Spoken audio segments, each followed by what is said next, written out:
So worth bringing that to your attention. Some gains in the yen as a result of what some movement in the yen as a result of what we're hearing from Governor Ueda. Does that tell us anything about whether the BOJ steps away from its policy when it gets a chance to? We are going to hear from the BOJ later this month.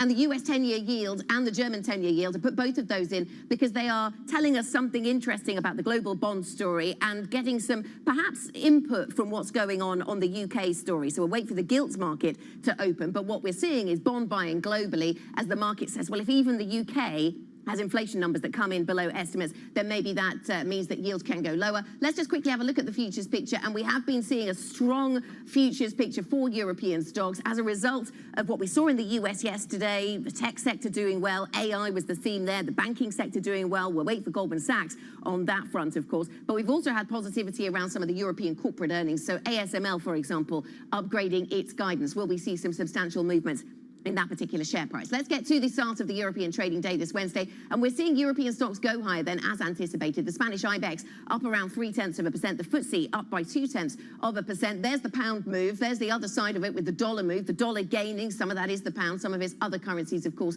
as well. The euro a little weaker as well, down by 0.1%, but really the pound stands out in terms of the scale of the move there. And here's what we were talking about the wider impact of the bond market story. And here I think we see the opening of the gilt market, where we see bond buying taking place across Europe and in treasuries, and we see it in the UK with the 10-year yield, coming down by 8.6 basis points. So that's what we're seeing across a host of markets this morning. Let's get to the stock markets and where the sector breakdown takes us. So basic resources and energy, actually two areas under pressure, which is interesting in the context of it being a risk-on day, but it's not that kind of risk-on. We're risk-on for tech, and it seems technology up by 0.4%, food up by 0.4%, travel and leisure. Most of these sectors in positive territory, apart from a couple, the basic resources and energy, which seem to be negative. Let's get to Sophia Horta-Acosta, who joins us now from our Markets Today blog and can talk us through how the story has been unfolding, I suppose, around the UK on the blog this morning. So, Sophia, an hour since we got that CPI print, your initial take on what we're seeing in markets, the reaction that we're getting to that, the market rethinking how high rates go. Yeah, exactly. And really the market rethinking the cross-asset picture for UK assets as well. Let's not forget that heading into this print last week, the pound was one of the best performing currencies. We saw those net long positions really being built up, and now they're being unwound. Also looking at UK stocks, what really benefits from this kind of changing inflation picture, if we are seeing a changing inflation picture, that would be developers, property. Let's look at swap rates this morning, see if they're moving, because that's where mortgages are priced. But also banks, Anna, and banks, UK domestic banks, and this is a great Goldman Sachs chart. They're trading at record low PEs, around five times. And really, those profit upgrades have been going up on expectations of higher rates. Will this change the profit story going forward? You talked about the basic resources sector underperforming. That's very much a global growth story. Will the UK outlook improve from here? And that's really kind of a question going forward. We did see the US CPI change the picture for US assets. Will UK CPI change the picture for UK assets? Okay, and there's the chart you were just referencing about UK banks seeing profit estimates rise. Talking about profits, though, a profit warning story from another part of the UK corporate space. Tell us more about this, because we've been waiting to see the impact of higher interest rates on companies globally. This is sort of UK part of that conversation. Yes, exactly. So profit warnings really picking up here. Companies are talking about higher rates environment, a difficult corporate funding environment. That's not a news story, but also the kind of just the longest stretch of profit downgrades or profit warnings that we're seeing in the UK since the global financial crisis, if we do strip out the pandemic, which skewed data basically everywhere. What does this mean? I mean, Anna, is the UK finally getting rid of zombie underperforming companies? Is this actually good for the economy and productivity in the long run? You had Jeremy Hunt, the Chancellor last week at Mansion House, saying that the UK needs more innovation. So yes, this is concerning, and in a short term, you're seeing also that reflect in profit revisions for the FTSE 100 and the FTSE 350 coming down, even as it comes up for banks.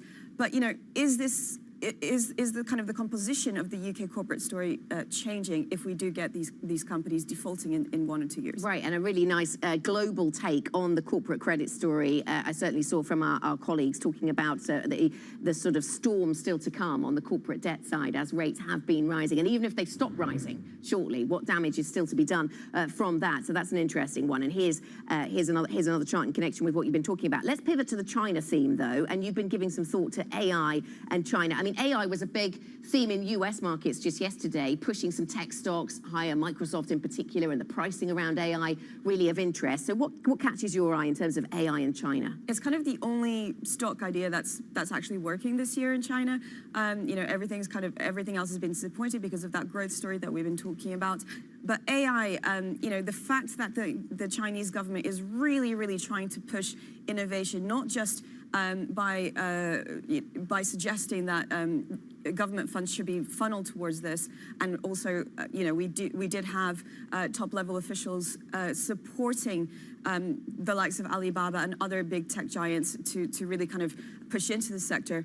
But we also have today the tech oversight, the regulator saying that we will support this. And Anna, this for me is really important because regulation has really stifled innovation in China over the past 3 years. So if the regulator is saying, hey, we'll be friendly towards this space, then we could really see kind of sentiment or at least confidence pick up here, because that has been the overhang. My question is, will this work? Because we're seeing every single government here in the UK, in the US, saying that this is the big, you know, this is the big sector that we want to invest in to be competitive, to be technological, you know, to be competitive on the technological space. Will companies want to invest when we've had this kind of 3-year cycle of regulatory crackdown, and when companies, global companies, are also pulling out of China? Okay, Sophia, thank you very much. Sophia Holter-Acosta from the Markets Today blog, giving us her thoughts on the UK data picture and also some of the big global themes playing into markets this morning. You can get more from the team. The front page of the Bloomberg UK website will take you to the Markets Today blog, or you can type TLIV Go into the Bloomberg terminal. Let me just give you a heads up on something that's happening over in Kering, so it's the luxury space over in Paris, of course. Kering shares rising by 6.4% after they've made a change, a management change to their Gucci business. The Gucci CEO, who is Marco Bizzarri, is set to leave the brand as the owner, Kering, seeks to turn around this previously high-flying Italian label. There's been a slump in its performance, and so as a result, the business is trying to change that. And you can see that's just turned into a red headline across the Bloomberg terminal. Kering rising after its Gucci management change. Let's turn to other corporate news this morning. ASML's orders rose in the second quarter as demand for its chip-making machines picked up. Europe's most valuable technology company reported order bookings of 4.5 billion euros in the 3 months to June, signaling optimism that a slump in the semiconductor industry may be nearing an end. Let's get more with Bloomberg's April Roach in Amsterdam, who's here to tell us more about this story. April, what did we learn then from ASML's second quarter results? Good morning. Yes, so ASML's orders rose in the second quarter compared to the previous quarter, beating analyst expectations. And the company said in its report this morning that customers from various market segments are currently more cautious due to uncertainties, and that the recovery of the chip slope is still quite unclear. However, overall demand still exceeds capacity for ASML. The company says it has a strong backlog of 38 billion euros. And it's interesting to note that ASML recently said it plans to slow hiring due to that weakness in the chip sector. However, it did raise its forecast for the year this morning. It said it now expects sales growth towards 30% compared to last year. So did the company provide an update on the potential impact of chip export controls? Because this is being watched really closely, the way that the world is sort of breaking into different realms, different jurisdictions when it comes to access to certain chips. Yes, so ASML is said to face tighter restrictions from the US on exports of some of its chip-making machinery to China. And this would come on top of previously announced regulation from the Dutch government in June. And ASML didn't give too much an update of any impact. The chief executive officer said in a video transcript interview that this potential regulation from the US is still very speculative. And the company reiterated comments it's previously said that it does not expect that this regulation will have a material effect on its financial outlook for the year or in the longer term. But as you said, ASML is the only manufacturer of certain advanced lithography systems, so investors are keenly watching this space for any further updates. Okay, April, thank you very much. Bloomberg's April Roach joining us there from Amsterdam. Let's check in on some of the individual stocks that are on the move this morning. Joe Easton joins us now with an update. Joe. Morning, Anna. So April's just run us through ASML there, but I have just read a Citi note talking about the commentary in the statement today was quite downbeat. Citi saying that's probably going to keep the stock down. We're actually seeing it up just 0.1% now. Meanwhile, Covestro, there is uncertainty about whether the talks with ADNOC will continue, given the German chemicals company did actually push back on the previous bid negotiations as well. So that stock actually declining slightly. Meanwhile, also in Germany, we've got Stratec. This is a life sciences company. They've done a profit warning after the close of trading yesterday.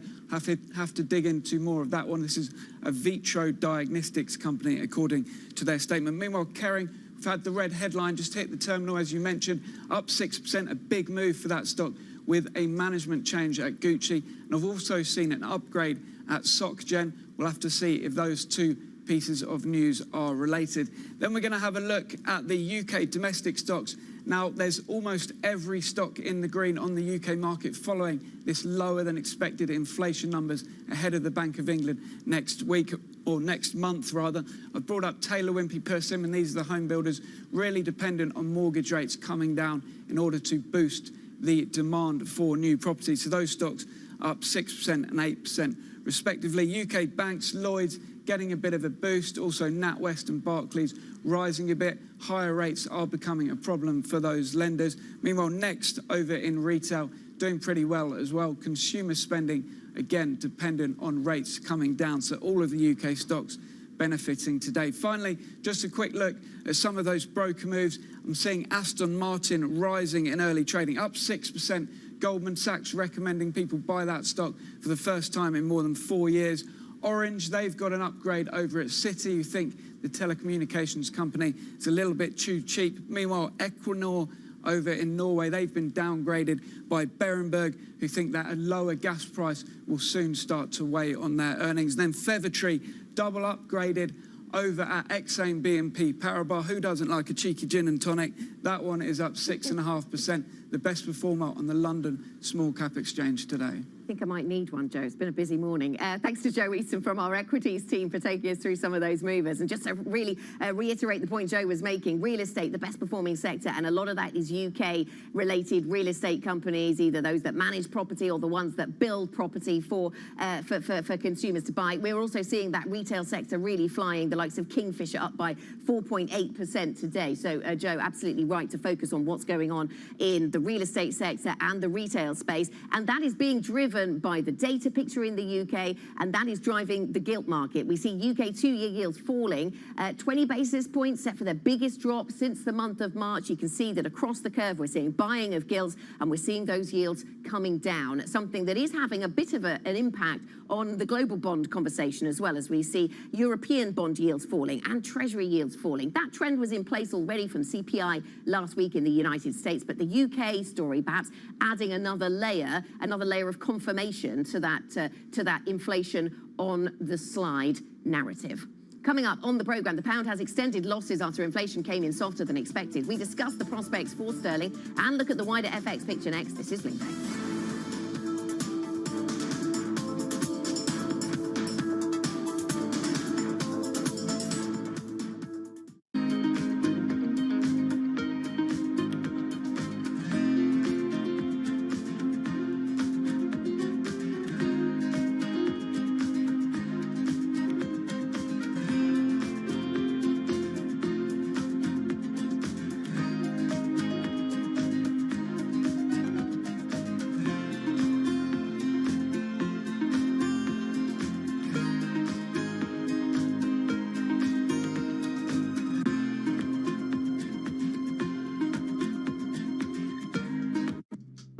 Steve's ability on the course may not be etched into any record books, but following him around, it's clear that it's not for lack of trying. Jeez. We were constantly hustling behind him as he caught up with executives in the portfolio companies and reminisced with former and current players. He's a day trader. He taught himself, self-made day trader. Yes. And so he's on the bus after a game in New England, and he's day trading on the bus, and Bill Belichick sees him and cuts him on the spot. You know, in many ways, it's a convention, right, of the people that I don't see maybe once a year. And so it's kind of all come together. My firm, our charity, fundraising efforts, and then the friends that are around. My dad and my brother, it all happens right there as a confluence of all these parts of my life that have found its common center.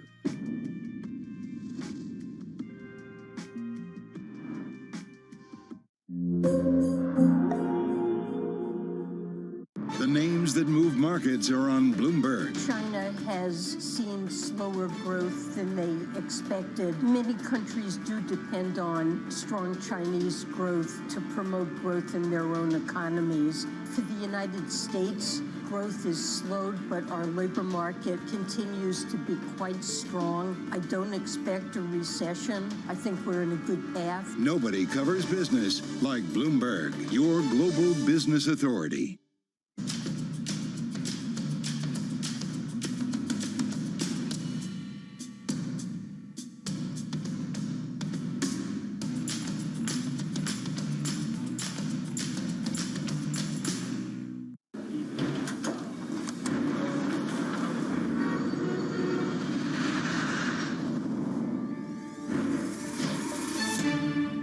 Season is here. You're going to see cracks start to emerge. This earnings season could be a little bit choppy. This is going to be an earnings season mystery. Bloomberg breaks the numbers first. Those earnings just crossing the wire. Up by 25%. Absolutely blew out of the water expectations. With exclusive expert analysis. We're starting to see earnings recovery emerge. AI will be a huge boost of revenue growth. You're not going to see the same follow through in terms of the price reaction. Second quarter will be where the rubber meets the road. Bloomberg Television and Radio. The fastest numbers and analysis you trust.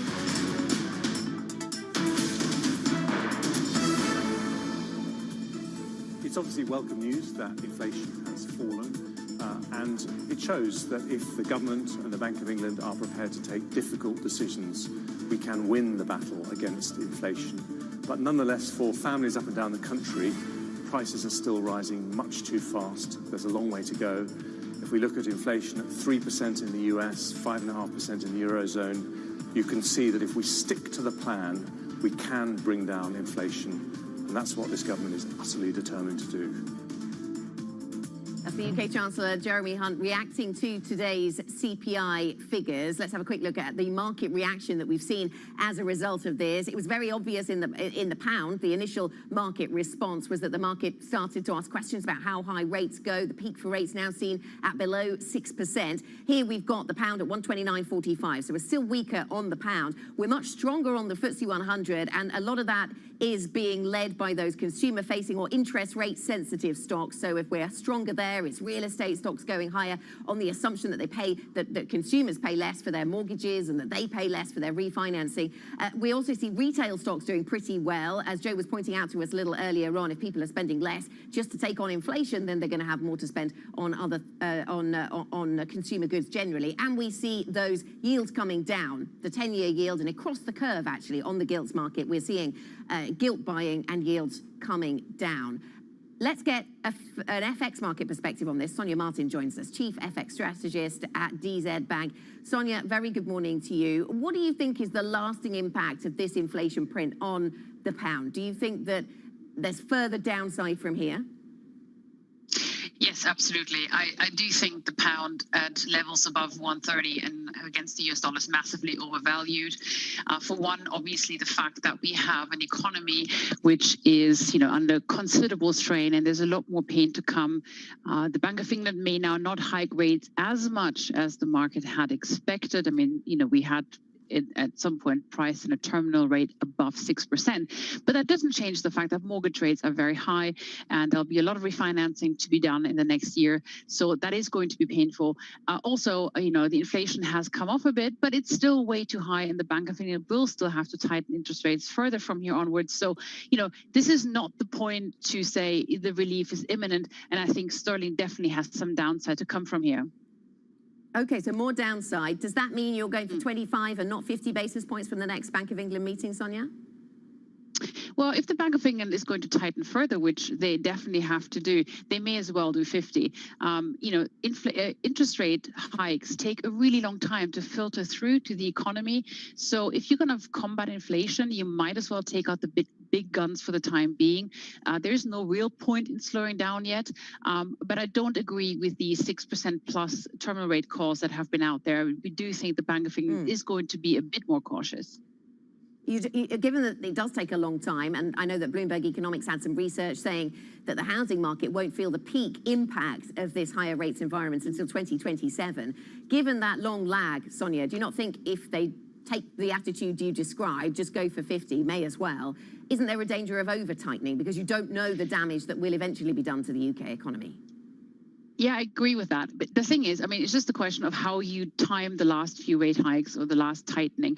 I think the risk of overshooting doesn't come from the decision of whether I do 25 or 50 or whatever. The risk from overshooting comes from taking the terminal too high, And I think anything towards 6% is going to be too high. And of course, if that were to happen, then the UK would probably be heading for a crash landing in 2024. So I think the end of the rate hike cycle has to come near now, very soon. But they might still have to do a little bit more before they get there. Okay, so the end of the hiking cycle comes soon. Interest rate differentials seem to be in the driving seat when it comes to the pound today, Sonia. When do you see other narratives taking over? Well, I think we've seen this happening in the Eurozone in the US. At some point, the fundamental story, the growth story really moves into the foreground. There's a lot of debate about the last tightening moves of central banks. But once that actually sort of moves into the near-term horizon, investors very much start to focus on the growth prospects. And this is really a question of which economies are going to manage a soft landing, which ones are at risk of a hard landing. And as I said before, the UK is already in a very precarious situation economically. There's a lot more pain to come.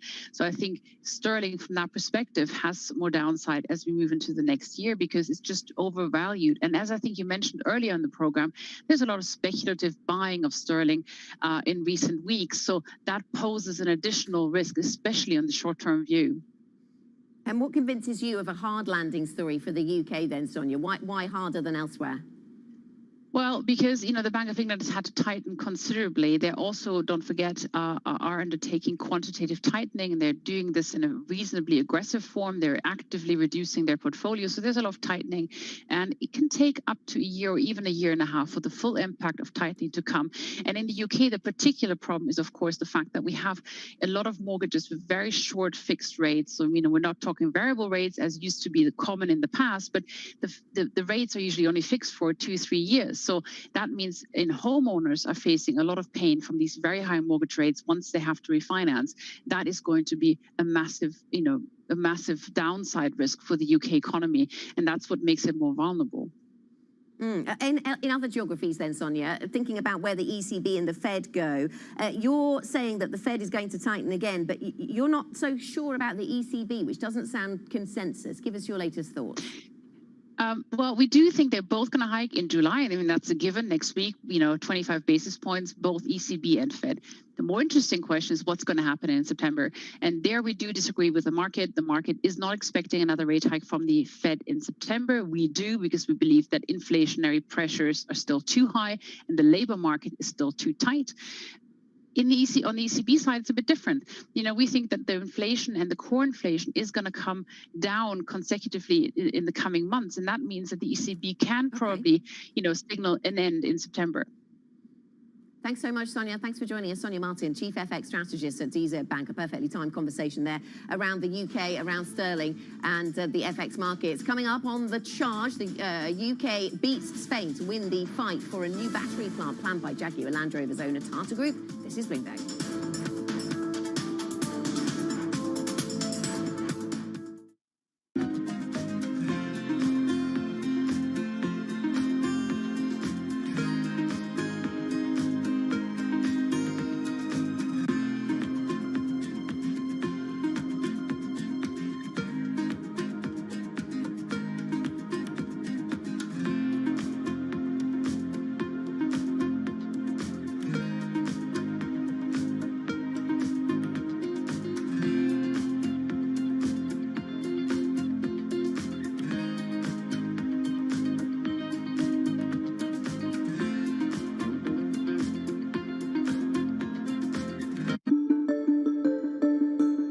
Person who might like to have a career like yours, what would you recommend? How can you prepare to be the national security advisor or to serve your government in some way? The biggest piece of advice I try to give young people is to reject certitude. What I mean by that is that no matter how good you think your argument is, or your policy position, or your proposed course of action, it almost certainly has weaknesses or blind spots, and you should acknowledge those. I think actually sometimes saying, you know what, I was wrong, you were right, is actually a more powerful show of intellectual strength than just sticking firmly by your position. Doesn't mean you should compromise your principles or your values, but the easy decisions do not rise to the White House. The hard decisions do. And those hard decisions have two sides that are not 100-0.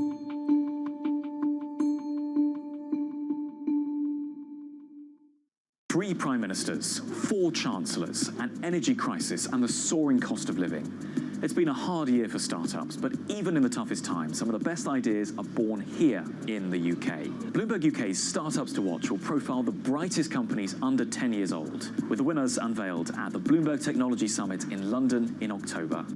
Get your entry in by the 7th of August for the chance to have your company profiled and to attend unique networking events. Good luck, and we hope to see you there. BSO Now is your online home for weekly Boston Symphony Orchestra and Boston Pops performances. See new concerts that go behind the scenes, plus acclaimed archival concerts. Visit bso.org/now, where the music plays on. BSO season sponsor, Bank of America.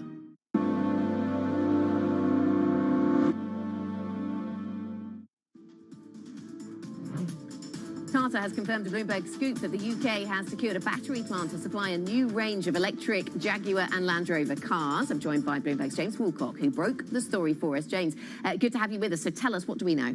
Well, we know that this is going to create 4,000 jobs. The UK government tells us that. And this is a £4 billion investment in what is seen as the future of car production making, Anna. Now, the question that we don't know is possibly more interesting. We don't know what the government did to convince Tata to stay. We know there is a subsidy. We know it's in the hundreds of millions of dollars. And we also know that, according to Grant Shapps, who was on radio this morning, that subsidy was started to be talked about 9 months ago when the mini budget happened. So this is going to be seen as a way for Rishi Sunak, on a day when his approval ratings have hit a record low, to restore faith that he's bringing business back to the UK, that he's engaging in high-tech, advanced manufacturing sectors. But the question that Labour Party officials are already saying is, how much did you spend for that? And will that be able to be sustainable for other gigafactories? Some industry analysts say the UK needs possibly as many as 3 to sustain an auto sector in the future. Something we asked John Glenn at the Treasury about a little bit earlier on. Thanks to your reporting, James. Thank you very much. Bloomberg's James Woolcock. We'll get more on the UK data picture, inflation, coming up shortly. This is Bloomberg.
sports and money.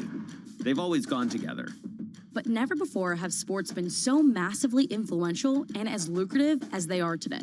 NFL, NBA, none of them were what they are today when they were born. There's leagues that are being thought of and built every day. New teams, new leagues, new business models, even entirely new sports. I never in a million years would have thought this is what my life would be like.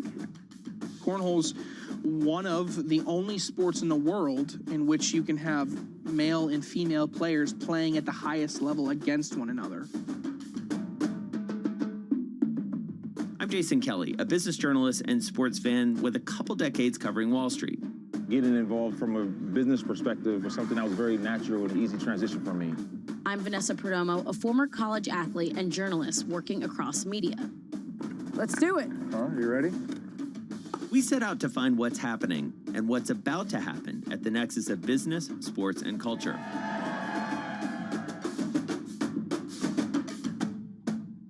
I got a point! From the pickleball courts of Arizona, to the kabaddi tournaments in India, to the cornhole boards at your local tailgate. This is what's next in sports.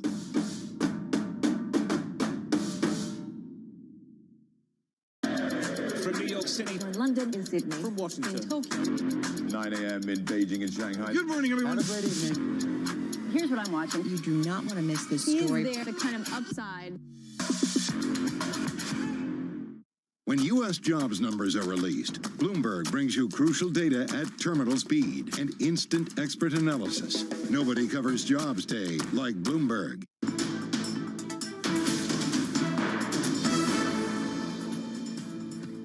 This is Markets Today, 30 minutes into your European trading day for this Wednesday. Here are your top stories. Easing pressure, UK stocks soar while the pound and gilt yields fall as inflation slows more than expected in the month of June. Traders pair bets on how high the Bank of England will hike rates.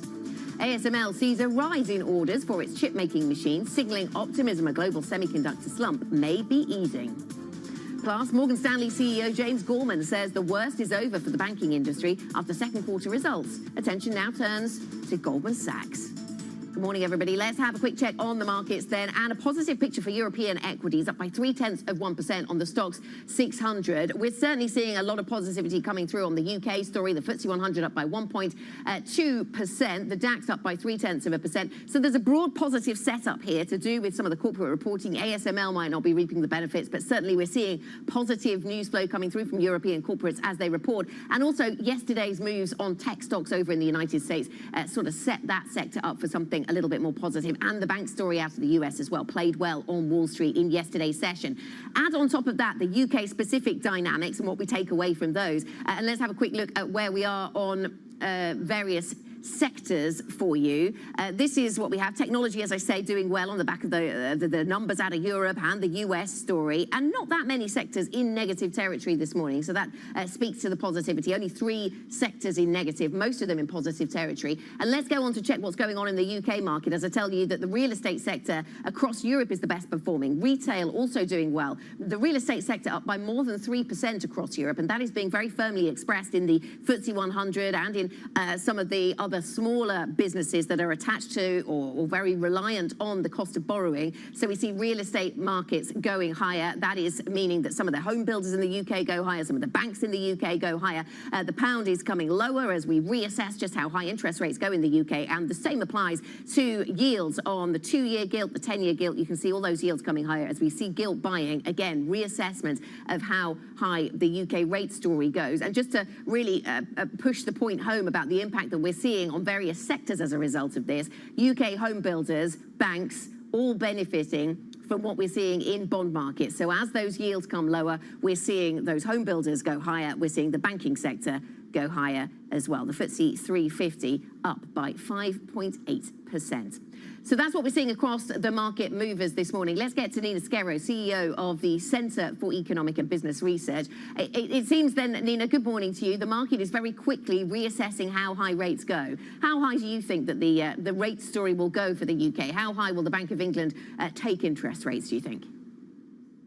I was always skeptical that rates would go quite as high as markets were pricing in at some point. Before this morning's inflation, we were expecting a 50 points basis hike at the next meeting, followed by another 25 basis points hike. After today's reading, I think the Bank of England will take this as almost an excuse to bring those hikes lower, and I would now expect to see a 25 basis point hike at the next meeting instead. Okay, so just 25, and then how much more to go after that, Nina, I suppose? Because one question is, is it 25 or 50 in August? But then it's how much more hiking do we have to see? And what will be the data point that will enable the Bank of England to pause? I think that this morning's inflation reading is one of a series of many that are going to see increasingly falling rates of CPI. So I do think that the Bank of England is somewhat close to the end of its hiking cycle and that we're not going to see rates go above 5.5%. I do think they're going to start seeing now more substantial impacts of the hikes they've already done and going to think that they now have a reason and an excuse to not go as far and see what the hikes they've already implemented do to the economy. Can I just get your thoughts on what policy actions we can see from government? Because we focus a lot on what the Bank of England should do here. We spoke to John Glenn, Chief Secretary to the Treasury, a little while ago on this programme, and we asked him what government can do. Let's just have a little listen to what he said. We work together to deliver lower inflation. We will be relentless in our focus on that. Inflation is corrosive to our public finances, to household finances, and we recognise that we need to get it down, and that is what we are focused on. And I'm pleased to see that today's numbers show that we're headed in the right direction, slightly faster than perhaps many were anticipating on this month's figures today. Nina, what are you looking to the government to do? He says they're laser focused on it, and he put the focus on fiscal policy, keeping that prudent. What are you expecting that the government, what can the government do? What would you suggest? I don't think it is right for the government to be laser focused on inflation. What you want on the fiscal side is for it not to be massively pulling in the opposite direction. So you don't want massively expansionary fiscal policy. But fiscal policy has other targets. So I do think in terms of inflation, it is right that the focus is on monetary policy, which is why I think it is actually a little bit unusual that the Prime Minister has made an inflation cutting target. It actually now looks like he is going to hit that target, but there is a big question around what has he actually done to contribute to that. It probably would have happened regardless of the pledge being made. So I don't think we want any more big sort of expansionary commitments, but in terms of public sector pay, in terms of what's happening on the fiscal side, fiscal policy has other targets, and I actually don't think it is right to put the focus there. Okay, so does that mean, so what did you make of the way that the government was linking public sector pay awards and the inflation story, Nina? How closely linked were they? We've seen the government say that they will give these more than 6% pay rises to some in the public sector, but that was after months of saying that they didn't want to give big pay rises because they thought that that would have an inflationary impact. I'm just not a fan of linking the two discussions on what is happening in public sector pay negotiations at the moment and what is happening on inflation. Of course, there is somewhat of a link, but when you are considering what the appropriate level of pay in the public sector is, I wouldn't put the impact on inflation as even one of the top 5 most important considerations. And in some sense, it is unfair to expect the public sector to bear the burden in terms of pay negotiations when we're now only seeing rises there really match what's already happening for the much more important in terms of inflation private sector. Okay, so not even a top 5 consideration. Very interesting. Let me ask you about the lags in monetary policy then, because some have said that the Bank of England, was late to start hiking rates, and of course the inflation story in the UK still stands out as much stickier than other parts of the G7. You can see that in the rates of inflation reported this morning, falling as they are. How long are the lags, and where are you expecting the lags to the effect of monetary policy, the transmission to kick in, Nina, to really slow down the UK economy?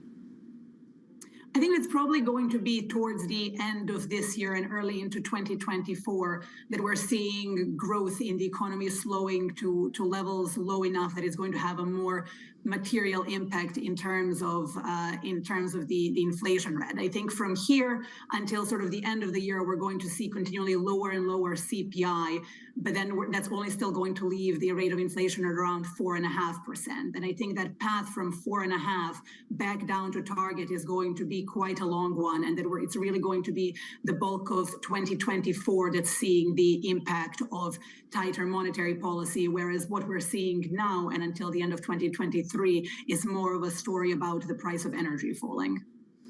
Okay, if we see a recession in the UK, Nina, and tell me if that's your forecast, if we see a recession, is that a policy mistake from the Bank of England? We are expecting to see a short and shallow recession between Q4 and Q1 of Q4 2023, Q1 2024. Is that a mistake from the Bank of England? I think inflation could have come down sooner had they started hiking sooner, to your point about those lags. Could have a recession been avoided? Even that scenario, it's hard to say, but one certainly would have been less likely. So I do think at this point, it's hard to deny that there were mistakes made on the monetary policy side and the timing of the hikes. Okay, thanks so much, Nina. Good to get your perspective. Nina Sgherro, CEO of the Centre for Economic and Business Research. Coming up on the programme, we'll be joined by Alessandra Ricci, the Chief Executive of Italy's state-owned export credit agency, that is SACE. We will ask about the economic outlook in Italy and the impact of the heat wave sweeping Europe. Don't miss that interview next. This is Bloomberg.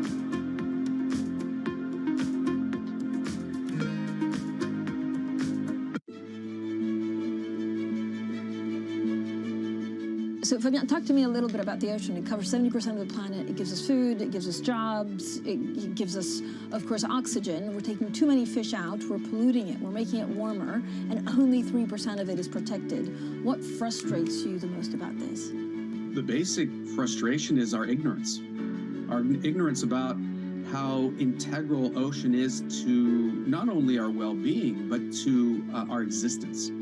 And for far too long, we've been using the ocean as an endless resource in a garbage can. Imagine our planet is a three-dimensional system. The ocean represents 99% of our world's living space, about 3.4 billion cubic kilometers of volume, within which the vast majority of biodiversity lives and thrives. And that's what we're beholden to. That is what makes us possible as a species. Our studios in New York and San Francisco, our expert hosts of the data and analysis about the companies you know and the startups to watch, plus the interviews you don't want to miss.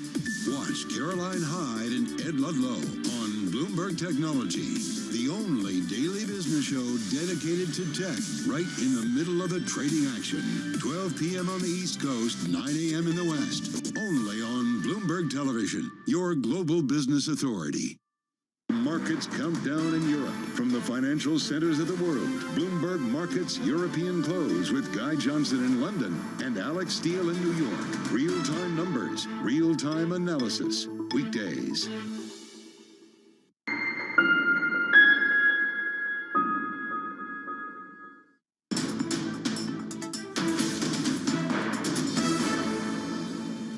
This is Markets Today, 42 minutes into our European trading session, and equity markets going higher, in particular in the UK, where expectations that interest rates don't go quite so high is proving a positive boost to UK stocks. Let's talk about Italy, though. Italy is one of the countries bearing the brunt of a heat wave sweeping across Europe, with its health ministry issuing warnings for several major cities. The World Meteorological Organization says Europe's record of 48.8 centigrade set in Sicily 2 years ago could be tested. Electricity use has also surged, with Italy's 7-day rolling average power use at its highest since 2017. That is according to Bloomberg calculations. Joining us now, Alessandra Ricci, the CEO of the Italian export credit agency SACE. SACE is the export financing and support arm of the Italian government. It also is involved with recapitalization and financing of companies that need liquidity. Very nice to have you with us, Alessandra. Thank you for joining us.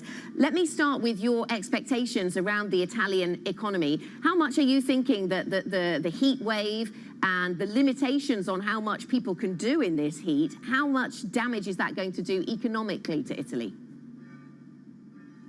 We are quite positive in terms of the global environment here in Italy, because we think that clearly we are proved to be able to be resilient in respect of also the increase of the electricity prices that we have experienced in the past. That's why, even though we are now experimenting that heat and the increase in electricity consumption, I think that also looking back to the July 2022, whereby we had experimented a huge increase in electricity price, and the company of Italy, Italian companies have been able to deal with this, so we are not concerned about that. So you don't see this as a longer-term negative for the Italian tourism industry, for example?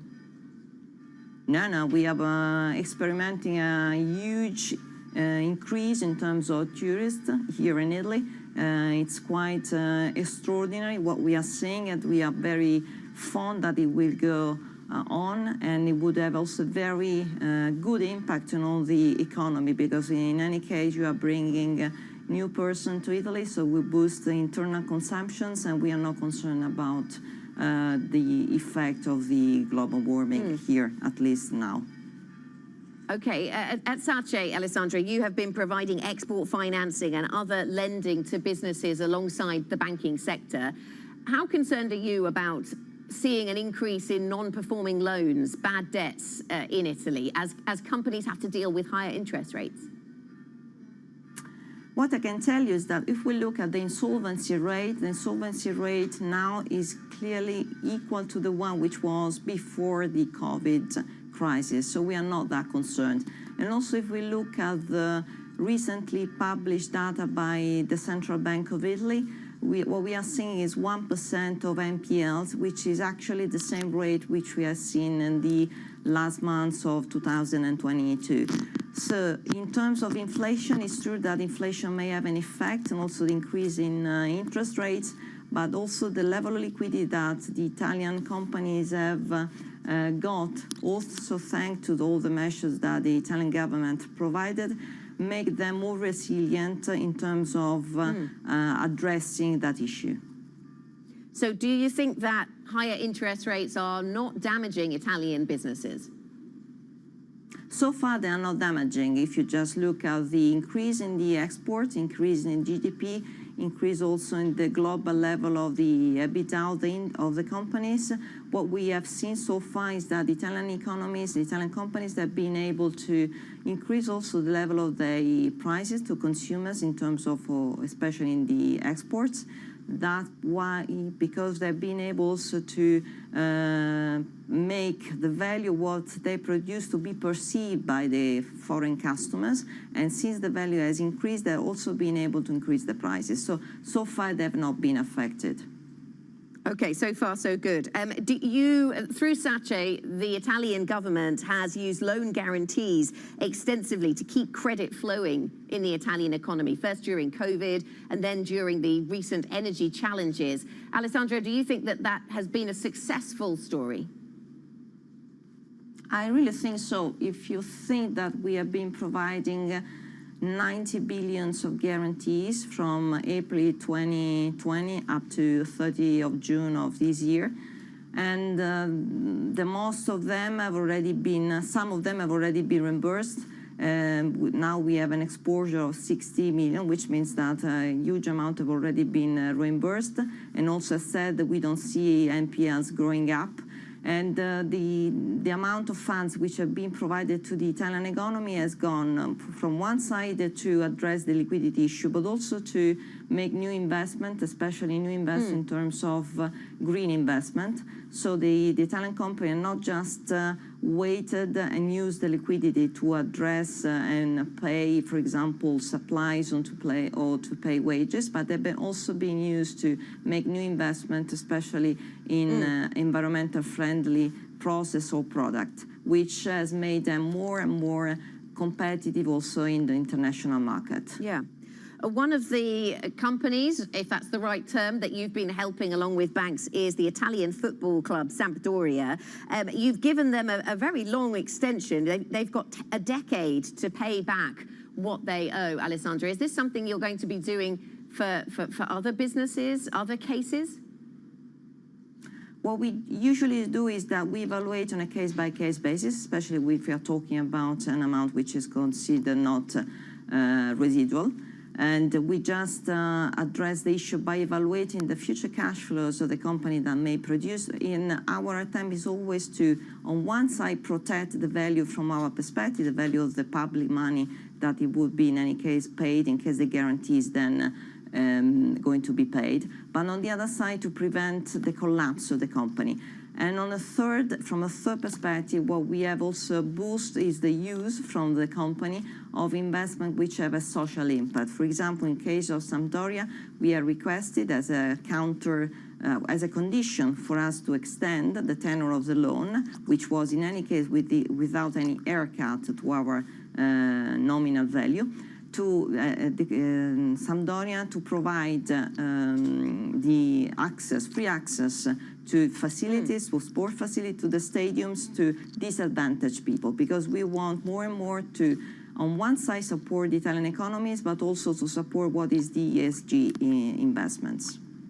Okay, thank you very much, also Alessandra, when for joining there is us. a restructuring in place.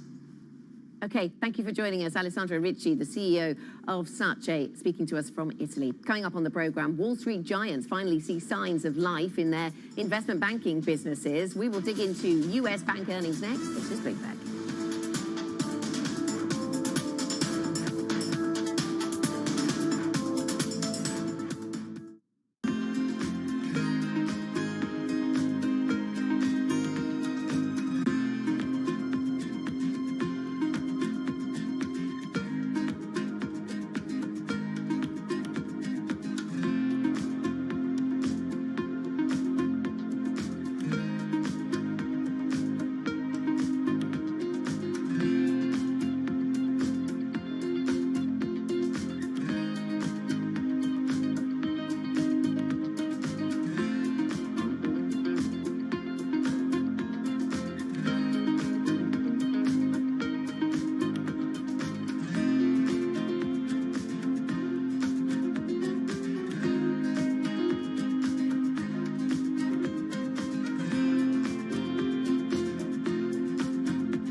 London will stay a financial center. It will stay our EMEA hub. We'll just have a rebalancing onto the continent. And actually, the numbers of who has moved across aren't that big. So it's sort of in the 200 level. And if you think about 15,000 people, that's sort of not that material. And so I do think both will basically continue to grow and continue to be very relevant. What will change, though, and the big thing that's changing, is actually the risk-taking is what's going to move. And so we've historically had risk-taking in the UK. That risk-taking and the assets that go with it, not the people alone, but the assets that go with it, that's the next phase of what we're now moving into. And that will be a material change.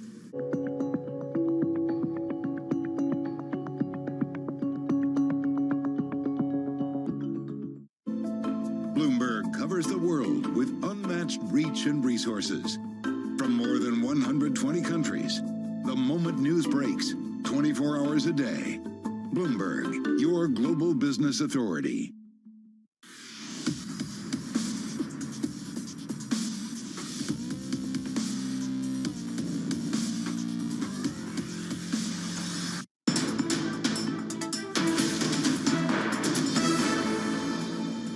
This is Markets Today, 52 minutes into Wednesday's trading session. The UK stands out, European stocks, though, broadly going higher. Now, after more than a year of the deal-making downturn, Wall Street giants are finally seeing signs of life in their investment banking businesses. For more, let's bring in Bloomberg's Valerie Teitel, our markets reporter, but of course, across the banking story as well for us. Valerie, talk to us then about the investment banking environment here. Yeah, a bit of optimism. A lot of that coming from what Gorman said in his interview we had on Bloomberg TV, just about this optimism when it comes to the second half of the year, when it comes to deal-making activities, the fees that they earn, et cetera.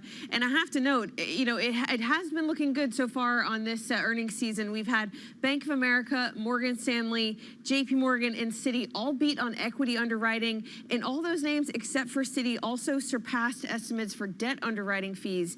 So it is, you know, looking pretty good. Bank of America, we had their earnings yesterday as well.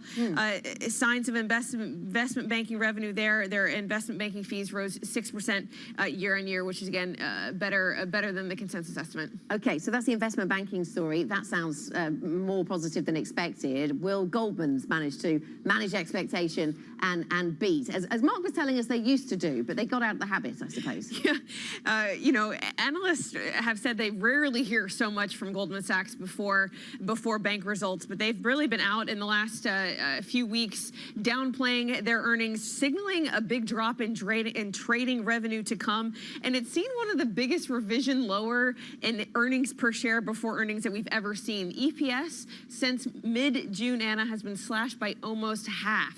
So if these Goldman numbers today, yes, they have been downplayed, but it could pose a juxtaposition to the positivity we have so far. Okay, stay with us, Valerie. Let's get a quick check on what's going on with UK assets, because of course we started the program 2 hours ago with the CPI number that's falling faster than had been anticipated, a 7 handle on the headline number, a 6 handle on the core number. What does that do to all these UK assets? We see the FTSE going higher, real estate, retail, both of those sectors, and the banking sector going higher. The pound is coming down. We see yields coming down as bonds are being bought, gilts are being bought. The Bank of England key rate is now seen peaking below 6% for the first time in a month. That's the conclusion the market draws here, and the market pricing implies a 50% probability of a half-point hike in August. Do we keep our conversation near term then, Valerie? Should we talk about what the Bank of England does in August, 25 or 50? Look, I think this definitely throws cold water over another jumbo hike when it comes to that meeting on August 3rd from the Bank of England. But again, you know, even closer term, this really just ignites this global bond rally, really cementing it for a second week. And I think, you know, we get this soft inflation out of the UK. Remember, the UK was one of the only major developed economies to not see core inflation peak. Maybe we got that signal today. We get that from the UK, and then maybe the Bank of Japan doesn't slash their yield curve control program. That is going to really help this bond rally maybe go for a third week. And it is really interesting to see how much the gilt market stands sort of aside from the global story, and how much it just gets swept along by the US lower inflation narrative. And we saw a bit of that last week. Yeah, a bit of that last week as the expectations for the Fed having to do much more after July were really slashed. It really took the pressure off the Bank of England. And we're hearing actually more dovish comments even from the ECB too. We heard from Klaas Knot, who was one of the really large hawks, not wanting to talk about any more hikes past July. So it seems like we maybe hit peak hawkishness 2 weeks ago, and now we're headed into dovishness. We get a lot of central bank meetings next week, including the Fed, the ECB, and the Bank of Japan. We do, of course. Valerie, thank you very much for the analysis. Valerie Teitel, Bloomberg Markets reporter here on Bloomberg TV. That is it for Markets Today. You can get insights from us and the team that puts together the Bloomberg Markets Today blog, of course. You'll find that blog on the Bloomberg UK website. You click on the link that takes you to that. You can also type TLIV Go on the Bloomberg terminal. That will also take you to the blog. The Pulse is, of course, up next. They'll keep the focus on this UK story as it is a bit of a standout this morning here in Europe. This is Bloomberg.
like Soros Fund Management CIO Dawn Fitzpatrick are the exception in finance, not the rule.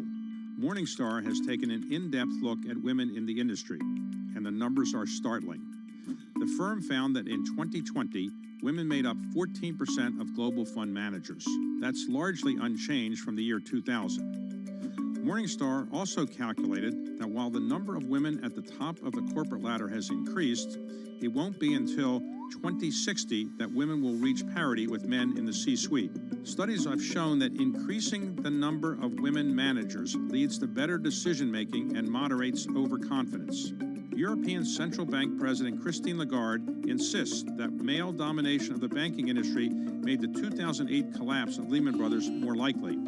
As Lagarde put it, if it had been Lehman sisters rather than Lehman Brothers, the world might well look a lot different today. Bloomberg has enhanced search on the terminal to deliver what you need when you need it. Now, you can simply type phrases in everyday English in the command line. Compare financials. Find people. Analyze markets. You can enter phrases or ask questions. What do you want to know today? Ask a question or visit SearchGo to find answers now. Welcome back to Bloomberg Daybreak Europe. Good morning, good morning. This is Bloomberg Surveillance. Welcome to Bloomberg Markets, China Open. This is Bloomberg Technology. And welcome to Balance of Power. This is Bloomberg.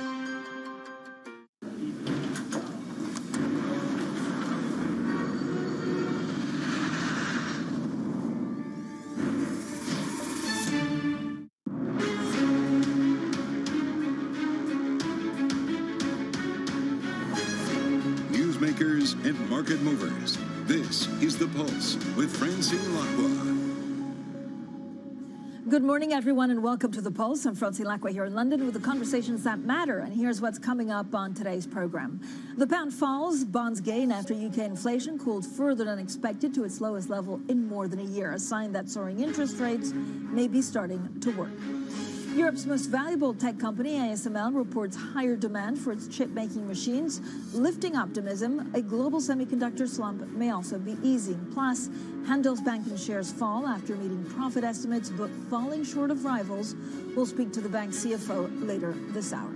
So first thing is first, let's take a look at the European markets map. Now, of course, a lot of the focus was on Wall Street after we had some better than expected bank earnings that filtered through some of the bank shares. But without a doubt, the story of the day is, of course, headline inflation in the UK. So you can see actually the FTSE holding up to gains, the DAX pretty much unchanged. A similar also move in Italy, where I have to say a lot of people are on holiday and they're at the beach. So we're going to see a lot thinner trading volumes across the board. Now, this is a picture for UK core headline inflation. It has come below 8% for the first time in a year. Now, this means a couple of things. First of all, there's a big market move because the main story is that inflation is worse than expected, and so traders believe we're now over the worst. Now, what the Bank of England will probably be wanting to happen now is that a lot of the chief executives, but also a lot of business leaders, will lower their expectation of future inflation, and that would be a feedback loop, which means they don't have to raise interest rates as much as expected. We've seen also repricing on what the markets are expecting the terminal headline inflation and the terminal rate actually to be for the Bank of England. So if you look at core and headline inflation coming in lower than expected, this will be seen as good news. And on the back of that, we've seen some moves on pound. Not only are we seeing a move on pound, which is now at 129.57, and you can see this is exactly the moment where we had that piece of CPI data, but it's also moving gilts. And then one of the most, I guess, sensitive sectors to everything that happens with interest rates because of mortgages and because of house building are indeed the UK builders, including Persimmon, Bellway, Taylor Wimpey. And you can see they're all up some 5.2% or 5.7% for Persimmon on the back of that cooling inflation data.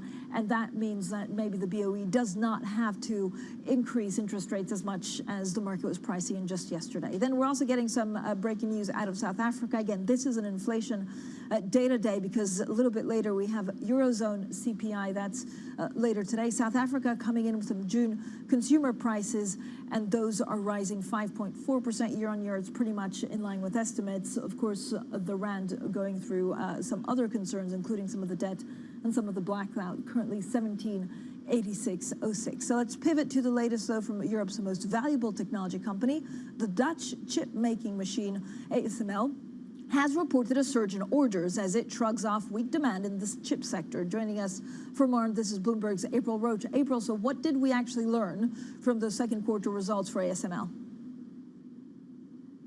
Good morning. Yes, so ASML reported a rise in orders in the second quarter, a figure that beat analyst expectations. And overall, demand is still exceeding capacity for ASML. The company said it currently has a strong backlog of 38 billion euros. The company also raised its outlook for the year, saying that it now expects sales growth towards 30% compared to last year.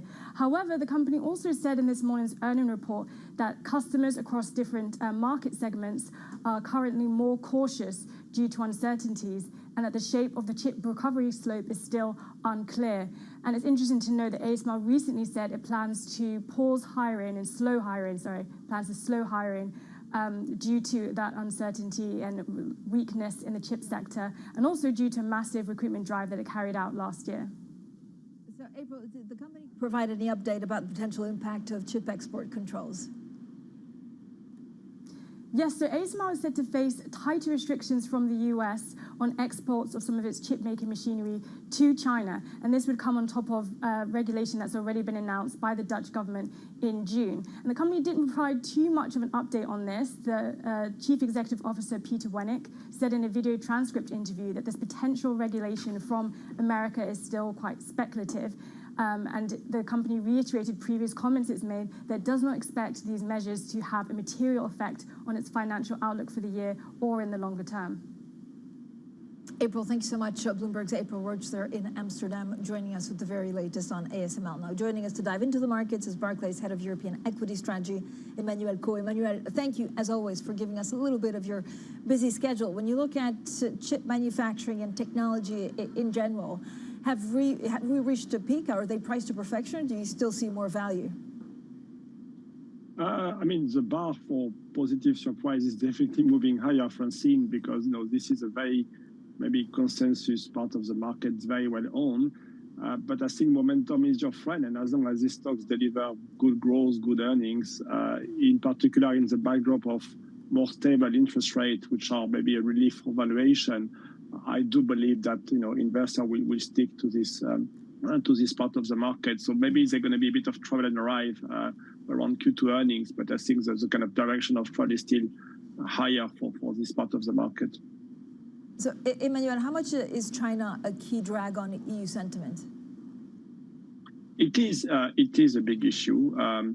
So what we've seen is basically a very polarized market in the last 2 or 3 months, with US on the one hand benefiting from this AI or tech frenzy, and the disinflation narrative really strengthening the case for soft lending, and on the other hand, I think Europe being a bit late on this disinflation, so a market still very nervous about central banks. And obviously on top of that, Europe is very exposed to China, and we see some of the consensus trade on China, like luxury good, being hit recently. So I think the Politburo meeting, which should happen next week in China, will be very important. Are we going to see a substantial fiscal or monetary package announced in China? Do we see something that would really change the mindset on China and boost sentiment around the space? Or are we going to see more of the same, which means that people will continue to play US outperformance? I know, Emmanuel, in the past you've told me that US investors were pretty bearish on Europe, whether that's either changed or actually accelerated. And I know one of the things you've pointed out is also their concern about liquidity in this region.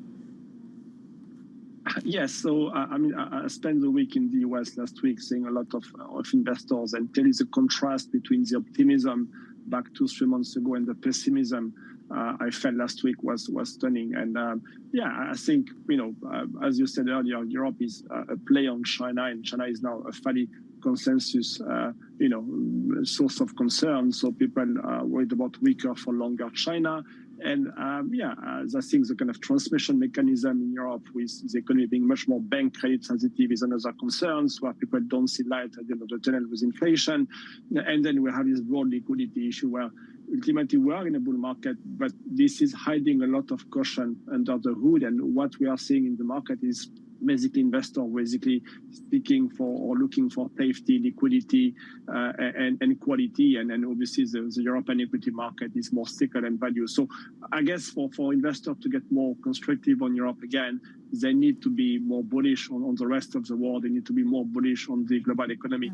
I mean, I guess what we are seeing in the UK today is a step in the right direction, because, we need to see the first sign of disinflation, not only in the US, but in Europe as well. I think for the market to be a bit more maybe optimistic on the outlook.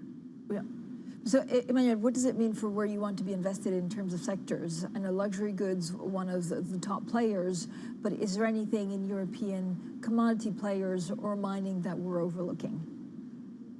Well, we've been, rebalancing our portfolio towards, quality growth and away from value in the past, 3 months or so. So, we are very much into kind of tech, maybe longer duration assets. But given our underexposure to China, we did recently, add tactically to depress Chinese play like, miners in our view, which might give us a bit of positive optionality if we were to see, better news flow on the policy front there. So, we think there's some pocket of value which start to look interesting in the commodity space. Basically you have the mix of a weaker dollar, which is good for commodities, and potentially more stimulus from China, which might prompt some short covering. So it's very tactical. I think the core of our portfolio is in quality growth.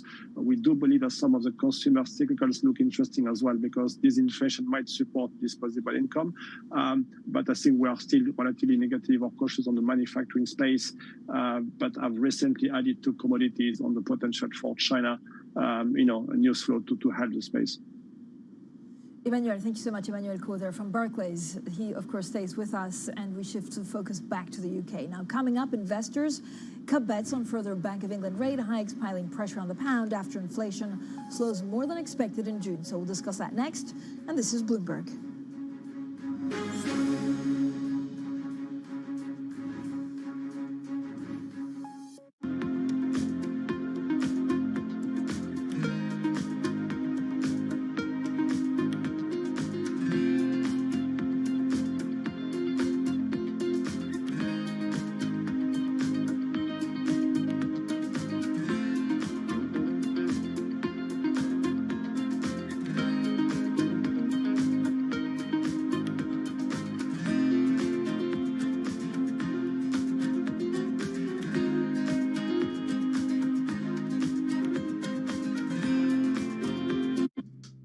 Steve's ability on the course may not be etched into any record books, but following him around, it's clear that it's not for lack of trying. Jeez. We were constantly hustling behind him as he caught up with executives in the portfolio companies and reminisced with former and current players. He's a day trader. He caught himself self-made day trader. Yeah. And so he's on the bus after a game in New England, and he's day trading on the bus, and Bill Belichick sees him and cuts him on the spot.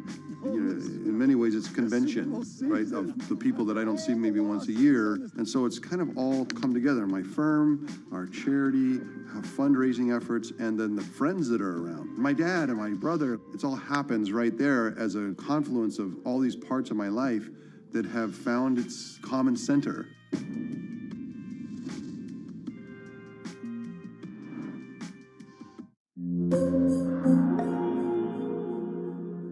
Business Week Radio, live weekday afternoons at 3 p.m. Eastern. We got a little bit of talking. Come on, are you guys ready? Harnessing the power of Bloomberg Business Week, Carol Masser and Tim Stanovic bring you the latest news from the worlds of business, technology, politics, and more. How does the Fed play into this and what the Fed does potentially? This is so exhausting and this is so all-encompassing. Listen on Bloomberg Radio and streaming on YouTube and Bloomberg Originals.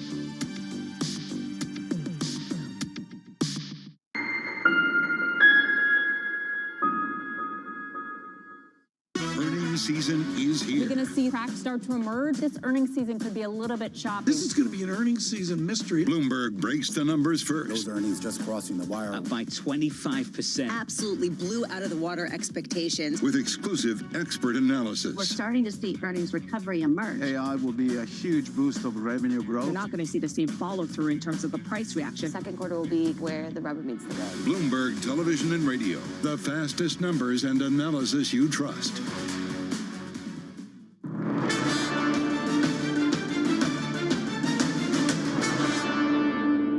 We work together to deliver lower inflation. We will be relentless in our focus on that. Inflation is corrosive to our public finances, to household finances, and we recognise that we need to get it down, and that is what we are focused on, and I'm pleased to see that today's numbers show that we're headed in the right direction, slightly faster than perhaps many were anticipating on this month's figures today.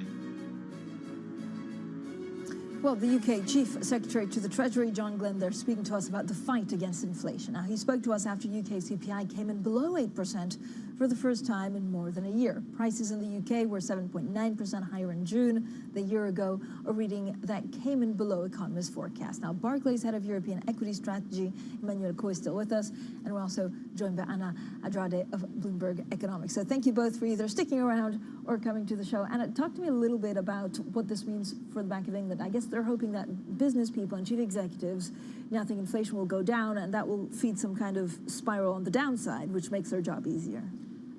Yeah, definitely. So I think, good morning and thanks for having me. I think today's print was essentially good news all around, not so much because of headline, but also because of core.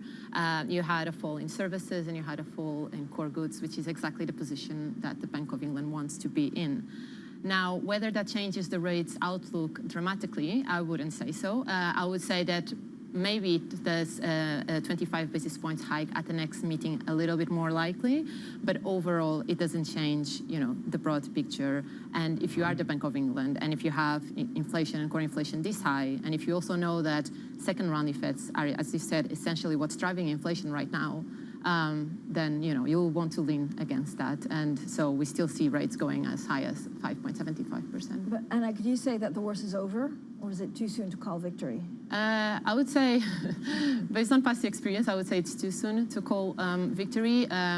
This is just one inflation print, and we've been here before. Earlier in the year, inflation seemed to be slowing down, wage growth seemed to be easing, and then suddenly there was this kind of acceleration in price pressures. So the Bank of England, to fully kind of be comfortable in stopping its hiking cycle, it really needs, and in kind of reassessing the risks of inflation persisting, it kind of needs to see a sustained drop in the CPI, which we think will only get, by later in the year. That's when we'll see that kind of trend, consolidating. Yeah. So, Emmanuel, what's your take on this? Again, we may be over the worst, we may not, but certainly it's encouraging news for, a country that doesn't have that much good news because inflation has been persistently higher than other parts of the world.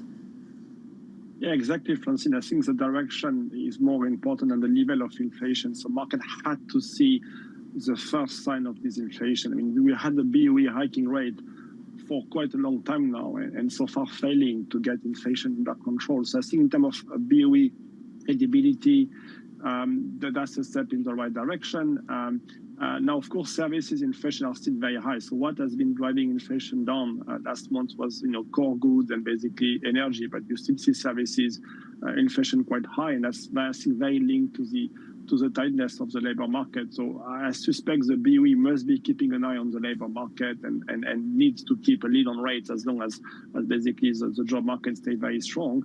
But look, this is a step in the right direction. And as I said before, the market is extremely bearish on the UK. The rate-sensitive part of the UK equity market, whether it's maybe banks or real estate or house builders, have been sold as well. I think it kind of makes sense for investors to be at least covering the short on the space. And we've seen that in the US. If you think about sectors like, again, house builders in the US, have been flying in the last couple of months on this disinflation. So I guess the market might be tempted to play the same script now in the UK.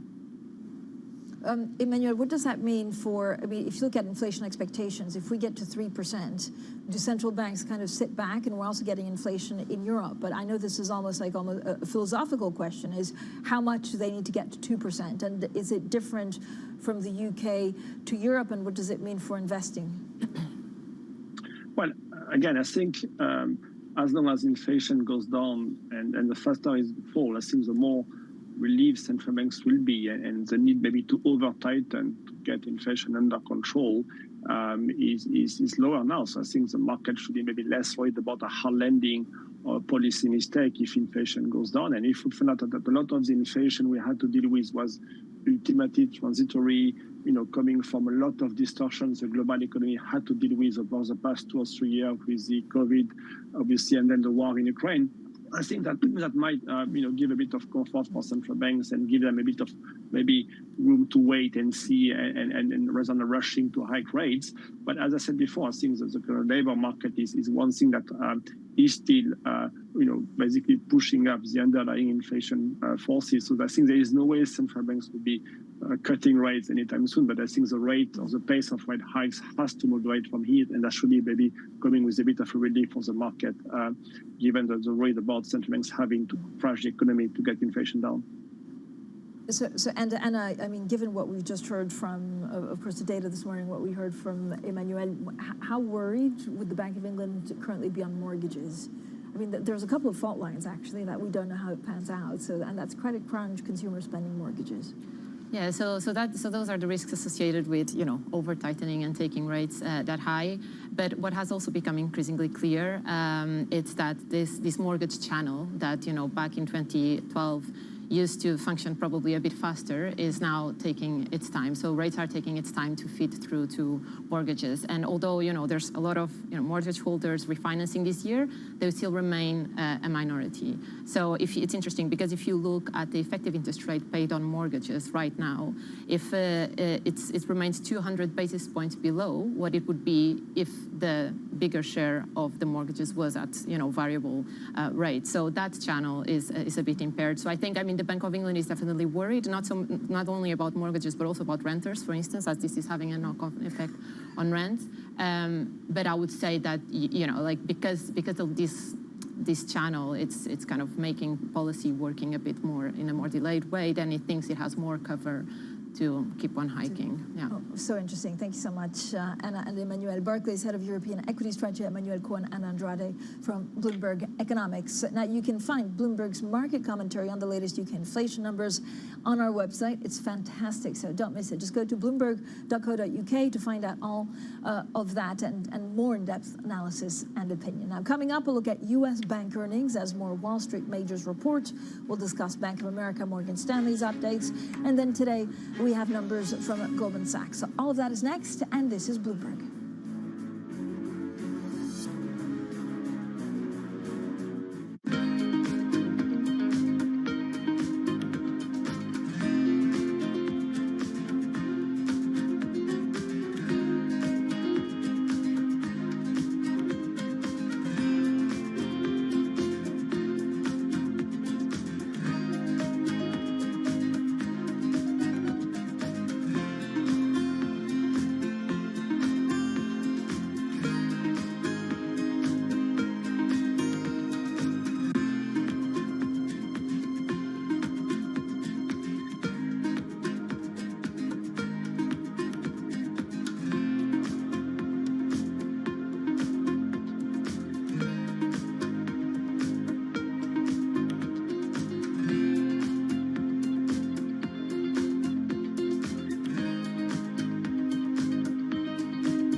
Person who might like to have a career like yours, what would you recommend? How can you prepare to be the national security advisor or to serve your government in some way? The biggest piece of advice I try to give young people is to reject certitude. What I mean by that is that no matter how good you think your argument is, or your policy position, or your proposed course of action, it almost certainly has weaknesses or blind spots, and you should acknowledge those. I think actually sometimes saying, you know what, I was wrong, you were right, is actually a more powerful show of intellectual strength than just sticking firmly by your position. Doesn't mean you should compromise your principles or your values, but the easy decisions do not rise to the White House. The hard decisions do. And those hard decisions have two sides that are not 100-0.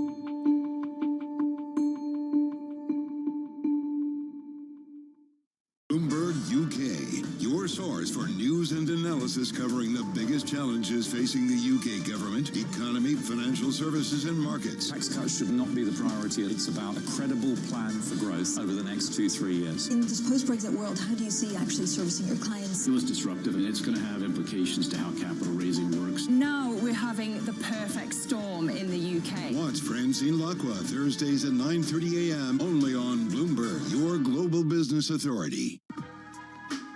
On the David Rubenstein Show, Peer-to-Peer Conversations, I uncover the untold stories of the world's most successful leaders. Watch Wednesdays on Bloomberg Television.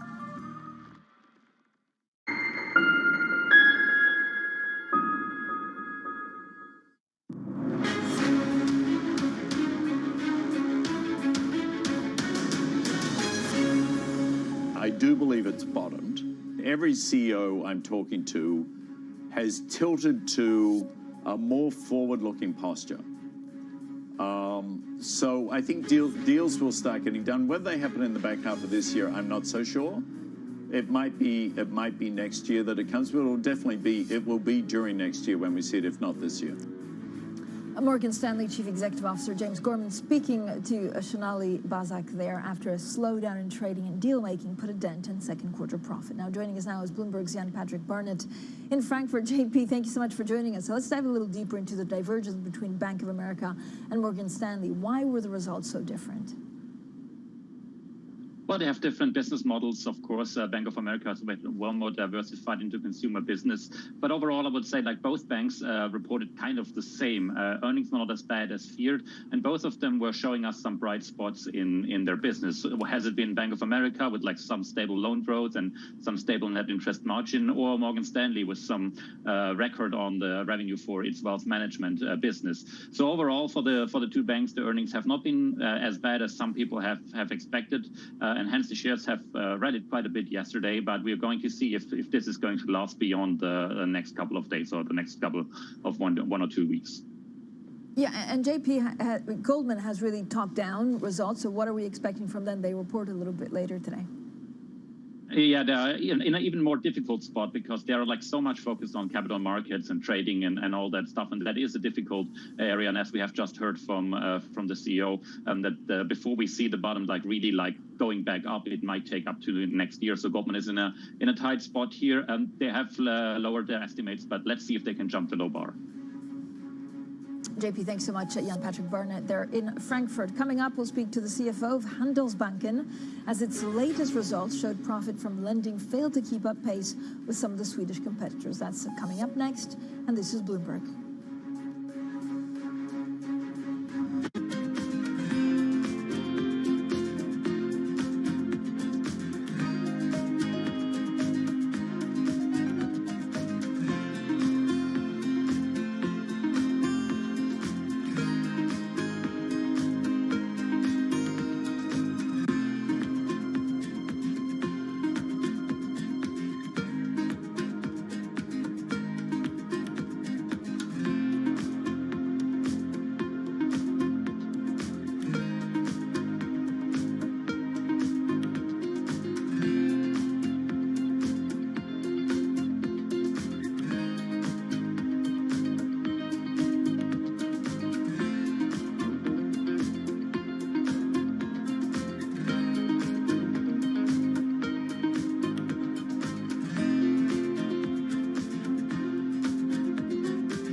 So Fabien, talk to me a little bit about the ocean. It covers 70% of the planet. It gives us food, it gives us jobs, it gives us, of course, oxygen. We're taking too many fish out, we're polluting it, we're making it warmer, and only 3% of it is protected. What frustrates you the most about this? The basic frustration is our ignorance about how integral ocean is to not only our well-being, but to our existence.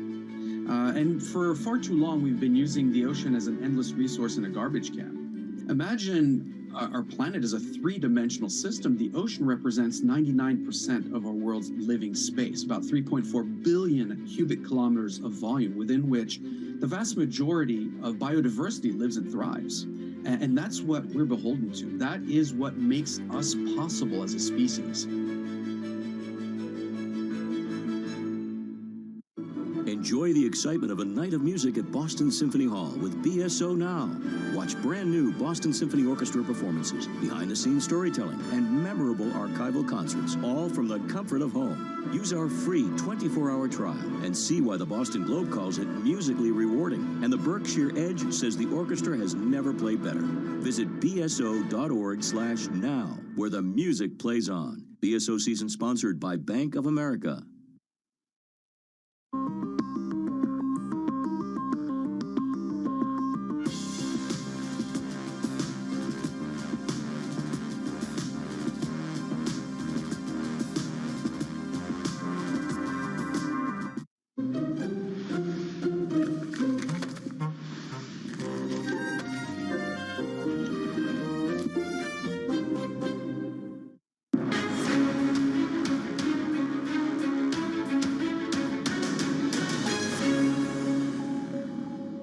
Now the pound falls, bonds gain after UK inflation cooled further than expected to its lowest level in more than a year, a sign that soaring interest rates may be starting to work.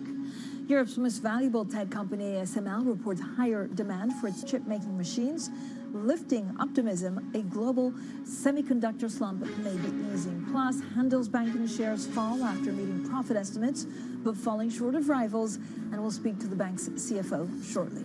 So good morning, everyone, and welcome to The Pulse. I'm Francine Lacqua here in London. Now, the pound has fallen after investors caught bets on further Bank of England interest rate hikes because of cooling UK inflation. For more, let's bring in our Bloomberg's markets reporter, Valerie Teitel. So, Valerie, I mean, this was very welcome news because we could have seen the worst over the Bank of England. It doesn't necessarily mean that it changes the outlook for interest rate hikes.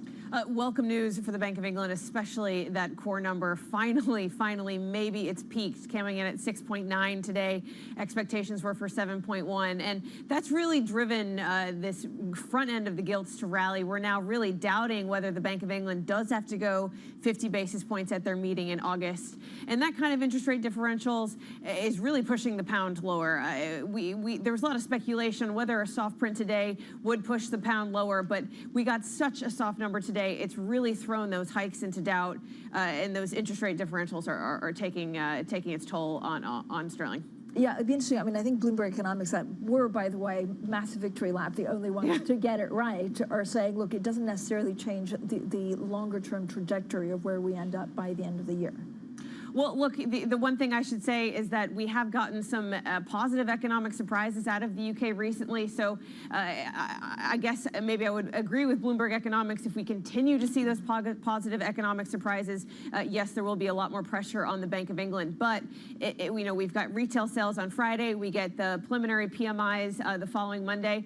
If those do start to soften, and then maybe if the data starts to soften globally, let's say we get some real weak data out of the U.S., that will take the pressure off not just the Bank of England, but other global central banks as well. So we always know that gilts are really moved around by the global direction of bonds, of treasuries, of the dollar. So perhaps the Bank of England could get away with not having to hike as high if for instance, we do get some weak data out of the U.S. Yeah, and we're also, we're hearing that the Bank of England is hoping that there's a feedback loop as chief executives think it's peak inflation, and so then it goes to the bottom a little bit like when it happened the other way around. What does it mean all for pound?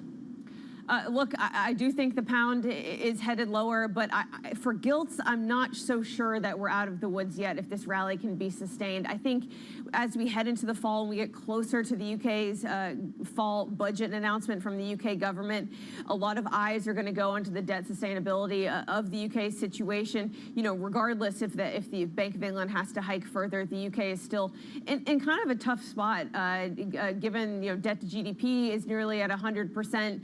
25% of their debt pile is in linkers, and out of the G7, they have the second highest pile of debt in foreign hands. So I think there's still a lot of contentiousness out there in terms of the trajectory of gilts, and possibly if the government really keeps talking about tax cuts and doesn't necessarily talk about what the market wants them to talk about, which is how they're going to rein in government spending, we could see gilts vulnerable to a further rise in yields, which in that regard would put a bit more pressure on the pound long term. Valerie, thank you so much. Valerie Teitel there with the very latest, of course, on sterling. Now, Microsoft shares soared to a record after the company revealed its new corporate AI tools called Copilot, which will cost $30 per user per month on top of what most business customers already pay.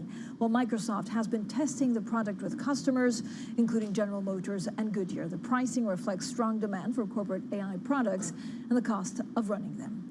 We're also getting a bit of breaking news out of Kering up some 6.7% after they've announced a Gucci management change. The chief executive, who did extremely well with the creative designer, Mr. of course, Alessandro Michele, the creative designer fell, or actually the creative designer left a couple of terms ago, and now we have the chief executive being replaced. I guess if you look at how much Gucci does for Kering in terms of sales, this is welcome news because it's seen as a bit of refresh, and maybe the cash cow that is Gucci inside of Kering as something that we need to keep a very close eye on. Now, Handelsbanken shares taking a hit this morning after its latest results showed profit from lending falling short of its Swedish competitors. The country's third largest bank by market value said net interest income in the second quarter rose 39% from a year earlier, in line with estimates. Joining us now is Handelsbanken CFO Carl Cederschiöld. Thank you so much, Mr. Cederschiöld, for joining us. First of all, you have an okay set of numbers, but compared to your rivals, you're not doing as well. Can you turn that around? Yeah, sure. I think we have a really good set of numbers, actually. And obviously, if you look at the comparable markets we're in, I think we're performing really strongly. So we're posting over 16% in return on equity and a cost of income line at 37. So I think that's really strong and stable numbers. They are, but at the same time, the share price is getting hit pretty badly today. What are investors looking at? I think, first of all, going into the report, we've obviously had a few decent days where we might have outperformed a bit. So that could just be a short-term reflection. But of course, we're talking a lot about net interest income. We're talking a lot about asset quality and these kind of metrics. So any M&A out there? I know there's been various reports on things that you may or may not be interested in. Can you update us on your plans for acquisitions? No, I mean, we predominantly work organically. So we are investing quite a lot in strengthening our positions in the market we're in. So we do M&A from time to time, but that's not the majority of our business model now. So you have quite a large exposure to Sweden's, to basically the property market in Sweden. When do you expect that to get better and easier to manage? I think, first of all, obviously, they are adapting to quite a bit of a higher interest rate level. And I think they do make their progress. They do deliver their business model and they work on these and adapting to the business conditions. So, I mean, we are a bank which has been heavily involved in real estate lending for many years now. So we feel confident in the exposure we have. We feel competent and secure in the processes we run around this. So I think the time will solve this puzzle, but it will have to take a few quarters before it plays out.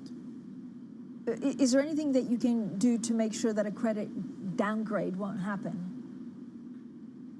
As a bank, yeah. I mean, we've obviously, we work in the same processes as we've done for many years. And I think that all the rating agencies has given us a very strong view on that, on the way we work. Obviously, Sweden as a country and real estate, we are impacted of it, but we are not dependent on it. We can work in our processes, and we do with all the credit exposure we have. So we feel confident about the situation going forward. How much of these questions do you need to basically reassure shareholders and bondholders for? How many questions do you have to field on concerns regarding, of course, that property exposure? I think it's fair to say that when you look at bondholders, they're extremely secured in the name of us. We still trade at the lowest financing cost and everything. So bondholders view us as an extremely secure investment. Equity holders are a bit more predominantly focused on the portfolio mix and the changes. So what kind of exposures do you have to various countries, and what kind of P&L impact does that have? And we are obviously a long-term bank working with long-term relationship with our clients. So we might have more stable outturn then, but over time this has played out really well in the past, and sure will do in the future as well. You also in May agreed to break up and sell major parts of some of your business, of your operations in Finland. How's that going? No, it's moving forward. I mean, it's been a bit more challenging to sell the Finnish operations, but during Q2 we signed an agreement to sell the retail business in a sense. So we have some parts left to do, but we're working constructively on that one and progressing. So I think it's moving fine. Is there any demand from shareholders that you begin to shift out for some of your cash through share buybacks or extra dividends, like we've seen some of the larger banks in Central Europe doing? I think it's fair to say that, I mean, the way we run our bank, we're really adamant to keep a really stable and the best of financing and a really stable balance sheet. And in that sense, yes, we play it conservative on cash. We have a really strong situation there. We think this gives us ample of room on flexibility to actually build long-term relationships, have the degrees of freedoms moving forward. So time will tell, and I mean, it's in the end, it's a board decision, but yes, we do have a really strong capital situation. Could that change in coming quarters, or will you stay as it is without giving back to shareholders until you're in a much stronger position?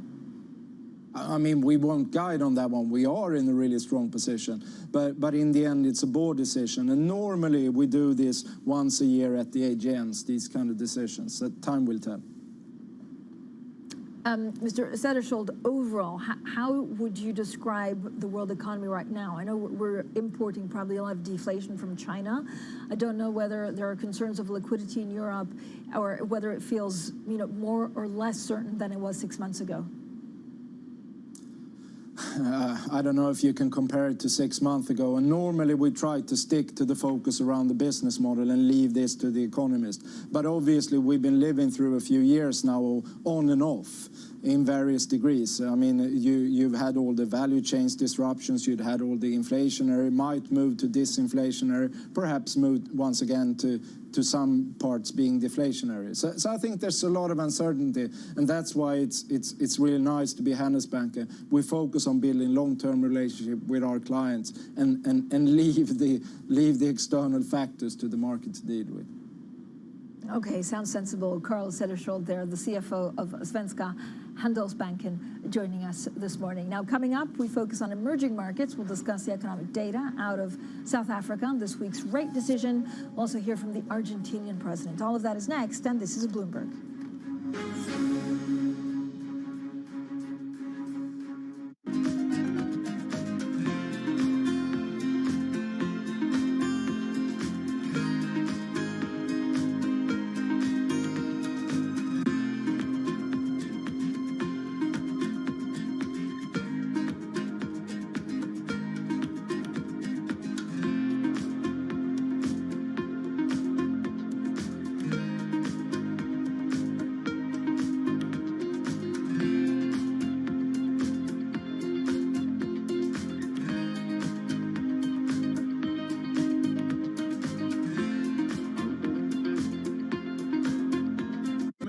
Soros Fund Management CIO Dawn Fitzpatrick are the exception in finance, not the rule. Morningstar has taken an in-depth look at women in the industry, and the numbers are startling. The firm found that in 2020, women made up 14% of global fund managers. That's largely unchanged from the year 2000. Morningstar also calculated that while the number of women at the top of the corporate ladder has increased, it won't be until 2060 that women will reach parity with men in the C-suite. Studies have shown that increasing the number of women managers leads to better decision-making and moderates overconfidence. European Central Bank President Christine Lagarde insists that male domination of the banking industry made the 2008 collapse of Lehman Brothers more likely. As Lagarde put it, if it had been Lehman Sisters rather than Lehman Brothers, the world might well look a lot different today.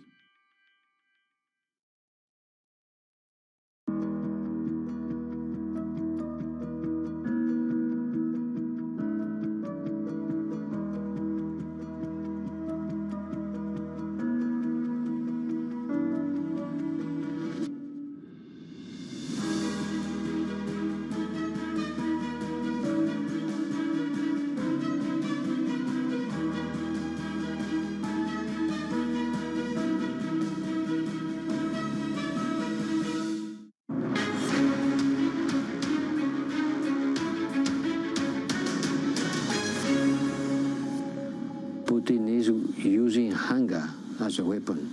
He did. Under the pressure of the international community, he had to accept this deal. And now he goes back again to this decision. Problems, and when I'm saying problems, I'm talking about death of life of many people around the world. I hope that the international community will react against this decision. The European Union's foreign policy chief, Joseph Borrell, there talking to Bloomberg about Russia ending the Ukraine grain export deal, a move, of course, that's heightened uncertainty over global food supplies.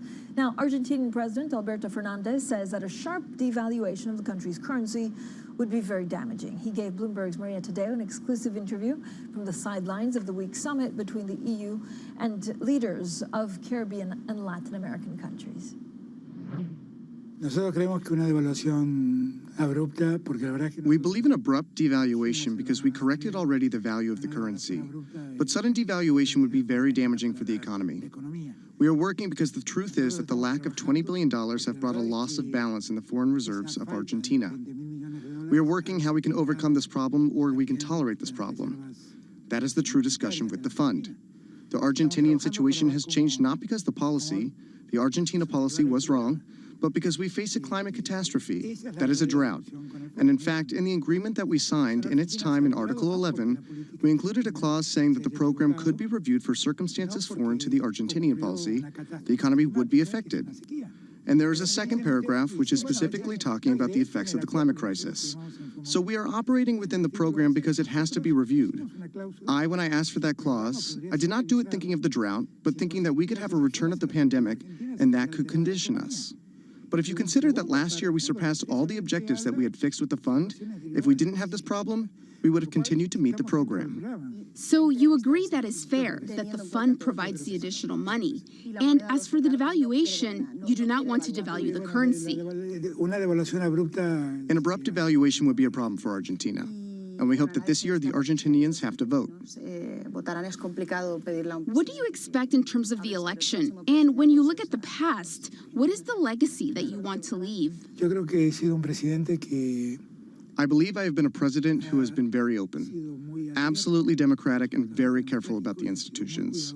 I've worked very honestly. I've managed to place Argentina in the world stage, which it had been in the margins, and I've managed to make the economy grow the last 2 years. It grew 16%, and that has generated employment. We have one of the lowest rates of unemployment in the history of Argentina. It has been difficult to resolve the problem of inflation. You don't fear hyperinflation? No, definitely no. There's no symptoms economically that make us think about that. And you think voters will respond? I believe that when the voter has to think about how these last 4 years have been, they will realize that we had to face the debt we inherited, that we have to face a pandemic, we had to face a war, and that we had to face the worst drought of the last years, and that despite all of that, Argentina grew and generated work and is developing again. It has reinserted itself in the world. I think the voter will be able to see all of that, yes, very soon. The campaign will start, and I hope that Sergio Massa will succeed me. That was Argentina's President Alberto Fernandez speaking to our very own Maria Tadeo in Brussels. Now let's shift the focus to key emerging markets. South Africa inflation has cooled in June and is back below the central bank's target for the first time in 14 months. It comes ahead of a rate decision from SARB tomorrow. Of course, South Africa Reserve Bank. For more, Jennifer Zabazaja, our Africa correspondent, joins us in Johannesburg. So, Jen, good morning. What does the CPI reading actually tell us? Yeah, Fran, I mean, the CPI number it's hot in. We just got it within the hour. So at this point in time, as you mentioned, it comes within the central bank's target between 3% and 6%. So it came in a little bit cooler than economists anticipated at 5.4% in June, down from 6.3% in May. And that's significant for a number of reasons, one of which being it is the first time in 14 months that it's actually fallen within the central bank's target range. And when we look at some of the numbers, it's interesting to pay attention to sort of the breakdown. And what we saw is food and housing year on year actually came down slightly. And at this point in time, what we're really watching for is what the reaction to the rand is potentially going to be. At this point in time, we haven't seen much, but that's likely because everyone is sort of waiting on their heels for what is going to come tomorrow from the central bank decision on whether or not they're going to continue raising rates. And this number today doesn't necessarily help economists or traders really predict where it's going to go. So we've had 10 straight rate hikes in South Africa. Is it likely that we get an 11th one tomorrow, or is it just too difficult to call right now? The jury's out right now, Fran, really on what's going to happen tomorrow. The majority of economists do believe that we will potentially see a hike. And if we do see that hike, it's going to lean towards being a more dovish hike, potentially 25 basis points. And that could be the final hike that we see at this point in time. But after this inflation number this morning, we're seeing a lot of traders actually sort of decrease the chances that they're anticipating a hike tomorrow. Now they believe there's just a 20% chance of a 25 basis point hike compared to 44% earlier in the week. So we're already seeing that CPI number this morning having an impact on what it is that we're anticipating. But from the central bank governor, we've heard a number of factors could be factored into the decision from the MPC committee, one of which being longer or higher than anticipated inflation for longer than we actually think it could be over the next 2 years, and potentially rising oil prices. So there's a lot of factors going into this. The central bank governor does not have an easy job, but it's going to be really important to pay attention to his messaging and whether or not he's going to indicate anything about how potentially they're going to move forward after this meeting. But a lot to watch for tomorrow.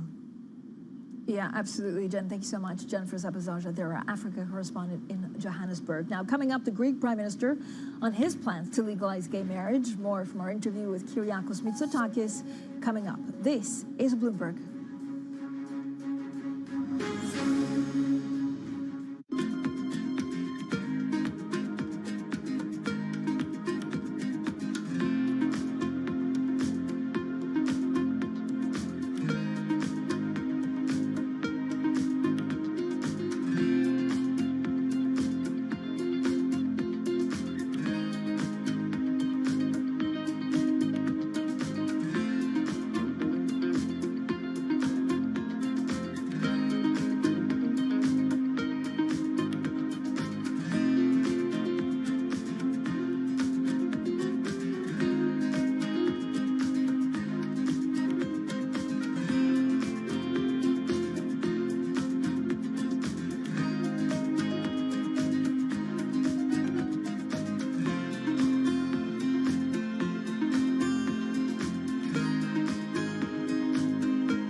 Steve's ability on the course may not be etched into any record books, but following him around, it's clear that it's not for lack of trying. Jeez. We were constantly hustling behind him as he caught up with executives in the portfolio companies and reminisced with former and current players. He was a day trader. He taught himself self-made day trader. Yes. And so he's on the bus after a game in New England, and he's day trading on the bus, and Bill Belichick sees him and cuts him on the spot. In many ways, it's a convention, right, of the people that I don't see maybe once a year. And so it's kind of all come together. My firm, our charity, our fundraising efforts, and then the friends that are around. My dad and my brother, it all happens right there as a confluence of all these parts of my life that have found its common center.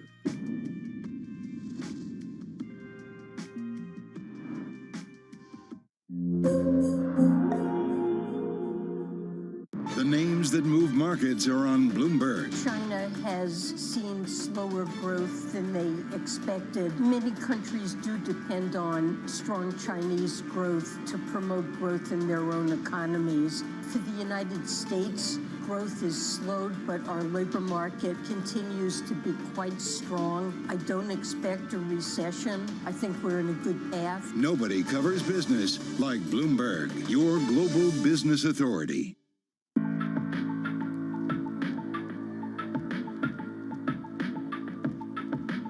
This is Bloomberg.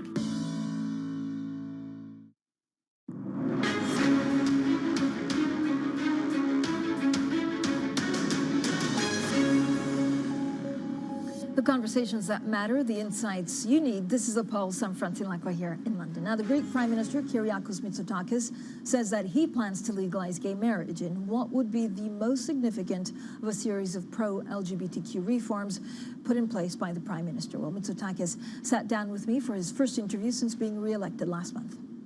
Homosexual people couldn't even, give blood. Before we came into power, we still had horrible conversion therapies, which were technically legal for, gay, teenagers. I mean, really, we banned all that.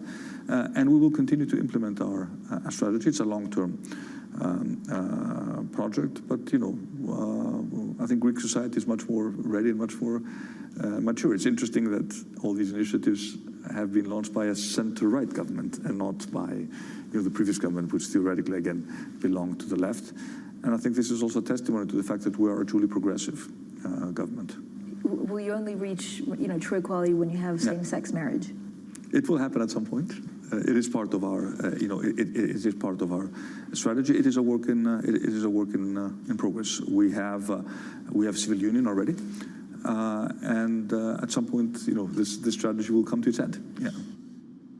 Well, you can see that full interview on Leaders with Lacqua. That airs at 9:30 p.m. New York time tonight in the U.S. and then 6:30 p.m. London time on Thursday. Now, my wide-ranging interview with the Greek Prime Minister took place before the heat wave that's gripped southern Europe.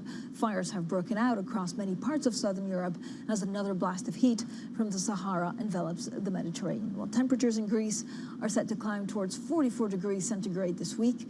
Temperature records have been shattered in some places. Catalonia and Spain hit 45.1 degrees Celsius. It reached almost 42 degrees in Rome. Now, staying with politics, later on Bloomberg TV, we'll also be speaking with a Republican presidential candidate, Chris Christie. That's on balance of power, and that's tonight at 10 p.m. UK time. Watch out for the price of oil, Brent above $80 again. What does this mean for consumption in China? We had a very important report also from the IEA at the latter part of last week. So I'll have a full roundup of what that means for inflation going forward. Of course, oil, one of the big concerns when it comes to Ukraine, and of course the diversion of some of the Russian oil. Up next, Bloomberg Surveillance Early Edition. They'll have a full roundup of not only market news, but UK inflation. This is Bloomberg.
we've invested more than $10 million in our employees over the past year, and we're going to continue to invest more. We're testing 4-day work weeks to help, especially our working parents kind of juggle that balance between childcare and their work. I know I deal with that all the time. This is really a people-first company.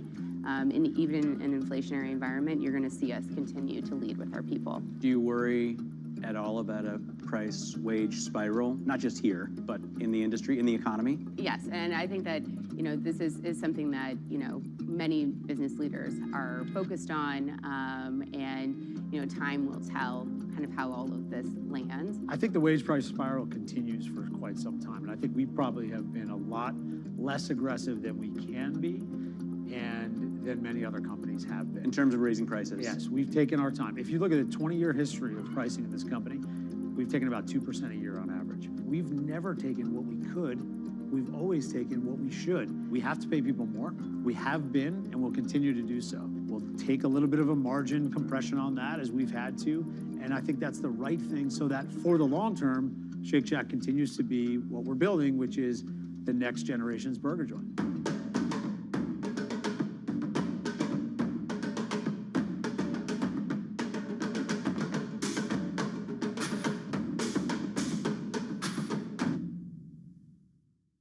Three prime ministers, 4 chancellors, an energy crisis, and the soaring cost of living. It's been a hard year for startups, but even in the toughest times, some of the best ideas are born here in the UK. Bloomberg UK's Startups to Watch will profile the brightest companies under 10 years old, with the winners unveiled at the Bloomberg Technology Summit in London in October.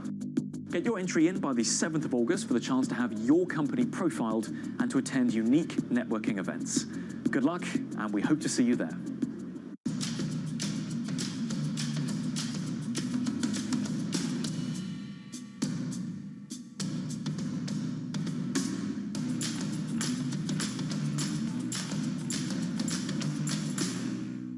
I think that it's hard to put your head around any narrative. Let's just be honest. We've had sort of a shift in, are we in some sort of stagflation fears moment? People were talking about that all day yesterday. This is Bloomberg Surveillance Early Edition with Danny Berger and Kriti Gupta. It's 10 a.m. in London, 5 a.m. in New York, and 5 p.m. in Hong Kong. Our top stories today. The pound falls and gilts rally as UK inflation cools more than expected. The data revives speculation about just how many rate hikes the BOE will deliver. Meanwhile, we get the final euro area CPI print in moments. The AI excitement is back as Microsoft gives pricing details for its corporate AI products. Later today, big tech earnings kick off with Netflix and Tesla in focus. And Wall Street sees glimmers of hope. Morgan Stanley's James Gorman says the worst is over, and investment banking and trading attention now turns to Goldman Sachs. Welcome to Bloomberg Surveillance. This is the early edition. I'm Danny Berger in London. Kriti Gupta is in New York. Kriti, we already had a pretty solid bond market rally, but man, that cooler than expected UK CPI really fueling things at this point. It is changing the game, even here stateside. But Danny, let me walk you through the market action, because when you're looking at stocks versus FX and rates, it's a completely different story. The stock market not doing a whole lot at the moment. Remember, we are still awaiting a lot of those earnings stories coming out of Goldman Sachs, of course, later this morning as well. We'll get all over that in a second. But what does it tell you about the broader economy right now? It really does feel like Europe is driving the narrative here. Russell 2000 futures higher by 0.1%, and that's the outperformer. If you look at S&P and NASDAQ futures, they aren't doing much. You look at the bond market, though, and that's where all of your action is. To your point, it's all about that UK CPI. Take a look at this. The 2-year yield down about 5 basis points, 471, essentially on the idea that if you start to see this super hot inflation in the UK make a little bit of a turning point when you get to those core numbers, then maybe that signals a kind of positive direction for all of the central banks around the world. There is a really interesting read through there. What's interesting as well is that the Bloomberg Dollar Index is working in the opposite direction to the bond market. That usually doesn't happen. It kind of follows the cue of the 2-year yield, but the biggest contributor to that is, of course, the British pound. So you're going to walk us through that price action in just a moment. But right now, Bloomberg Dollar Index higher by about 0.2%. And our casual check on Brent crude, as always, trading back above $80 a barrel, Danny. Kriti, just some breaking lines to bring us. We've got the final print for Euro area June CPI. The core reading is actually ever so slightly hotter than the preliminary number. The prelim number was 5.4%. The final number comes in at 5.4%. 0.5%. Not a huge difference, but it is kind of bucking the trend of some of the inflation readings we've been getting. Now, I kind of have crafted a UK bonanza of a market check for us. I won't go too much into the details of the number itself because we're going to talk to our economics team in just a moment. But I'd have to imagine if Andrew Bailey ever does any celebratory dances, today would be the day that he does this, because this is certainly giving him relief. And relief is what you feel in this market. In the European equity trade, it's UK stocks that are leading the charge, especially mid-cap ones, FTSE 250 up nearly 3%, especially interest rate sensitive stocks, things like real estate, really strong here in the UK trading session. You mentioned it, Critty, sterling, that's falling pretty aggressively, weaker by 0.8% versus the dollar. And this is where the gains in the bond market are concentrated and moving it, fueling it throughout the globe. 23 basis points lower on the front end of the gilt curve. That is the biggest move downward since March of this year, when we had all the concern about the banking crisis. We have way backed off of peak bets of over 6% for where interest rates go. We're now around 5.8%. So again, Critty, it is a market that, at least for now, is sighing a breath of relief. Yeah, certainly something we're going to keep an eye on, especially when it comes to the ripple effects throughout the rest of the world. Danny, like I mentioned, you are seeing just the UK story have a very real read-through into U.S. assets, and I imagine other assets throughout the world as well. We're going to dive into that later in the show. But right now, let's zero in on that topic you were just talking about. UK Chancellor of the Exchequer, Jeremy Hunt, reacted to the inflation data earlier this morning. Take a listen to what he had to say. It's obviously welcome news that inflation has fallen, and it shows that if the government and the Bank of England are prepared to take difficult decisions, we can win the battle against inflation. But nonetheless, for families up and down the country, prices are still rising much too fast. There's a long way to go. If we look at inflation at 3% in the US, 5.5% in the Eurozone, you can see that if we stick to the plan, we can bring down inflation. And that's what this government is utterly determined to do. Anna Undrada of Bloomberg Economics joins us now for more on the data. Anna, talk us through the latest CPI print. What does this mean for the BOE? The market's already pricing in or getting ahead of a different rate. Walk us through the read-through. Hi, good morning. So today's print was good news all around. Essentially, we had a decline in headline inflation, but that was largely expected because of the fuel component and also the food prices. But the best news was really in core inflation, because we did see both services and core goods inflation falling, and that's exactly where the BOE wants to be, and it will be, it will look at the print with relief. Now, I wouldn't say it changes dramatically the rates outlook, but it certainly takes a bit of the pressure off the BOE. So, if you can put your BOE hat on, your days to being an economist over there, what do you do in next month's meeting then? Do you do 25 basis points? Do you introduce the idea of a pause even? I wouldn't introduce the idea of a pause. I think it's a bit too soon for that. And the reason is that, inflation is still too high. And although today's CPI print brought us back to a world where, CPI data is playing ball and it's kind of coming in line with, or even below expectations, we're still in a world where, risks around inflation persistence are very high. And the BOE needs to lean against these risks. It has said that that's what it plans to do. So really, I wouldn't, the idea of a pause is too premature, and that's why we see rates going as high as 5.75% later in the year. Now, it does take some pressure off, as I said, from the BOE. So we think, even though the August meeting will still be a very close call, it does make a 25 basis points slightly more likely. And that's just because, the scale of the surprises that we've seen over the last month that really drove the BOE into responding more aggressively with 50 basis points. That's just not there here. Isn't it nice to get a CPI surprise that's to the downside this time instead of the upside? It is very nice. Thank you so much for joining us. That's Anna Andrade of Bloomberg Economics. Now, in tech news, Microsoft has revealed details on the pricing of its new corporate AI tools called Copilot. Bloomberg's tech reporter April Roach joins us now to discuss. April, what exactly did Microsoft announce yesterday that got the market so excited? Good morning. Yes, so Microsoft has put a price tag, as you said, on its new corporate artificial intelligence tool service. It announced at a partners conference yesterday that Microsoft Copilot 365 will cost $30 per user per month. And this comes on top of what business customers already pay. And this pricing really reflects the strong demand for AI corporate tools and also the cost of running them. Microsoft hasn't said yet when Microsoft Copilot 365 will broadly come into use, but the shares did jump on the news. Certainly something we're going to be keeping an eye on, especially as it has a ripple effect again through the U.S. session. Talk to us about the chip maker space as well. We got results out of ASML today.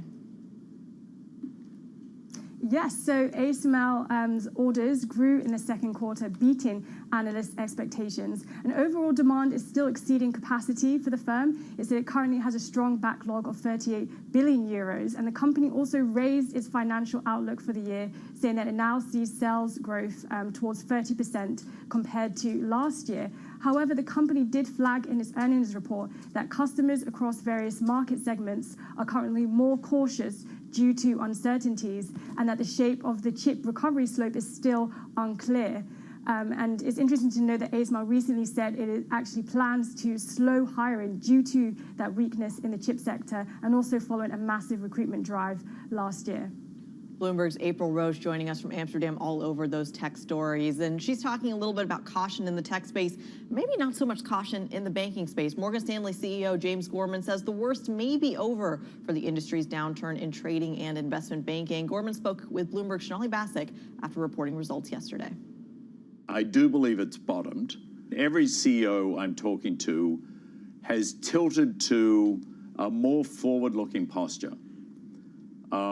So I think deals will start getting done. Whether they happen in the back half of this year, I'm not so sure. It might be next year that it comes, but it will be during next year when we see it, if not this year.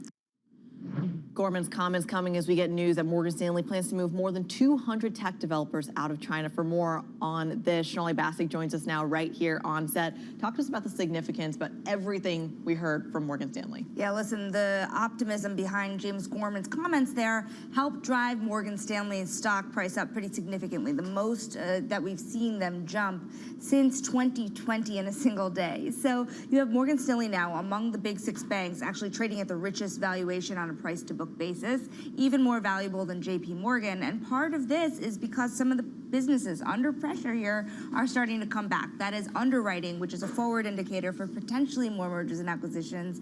He didn't give you a scale of how much things would come back or when they would come back. But the idea here that perhaps we have bottomed is interesting. Separately, he did speak to headcount here. This idea that perhaps no more job cuts are needed here. But the point he makes is that attrition is only running at about 50%.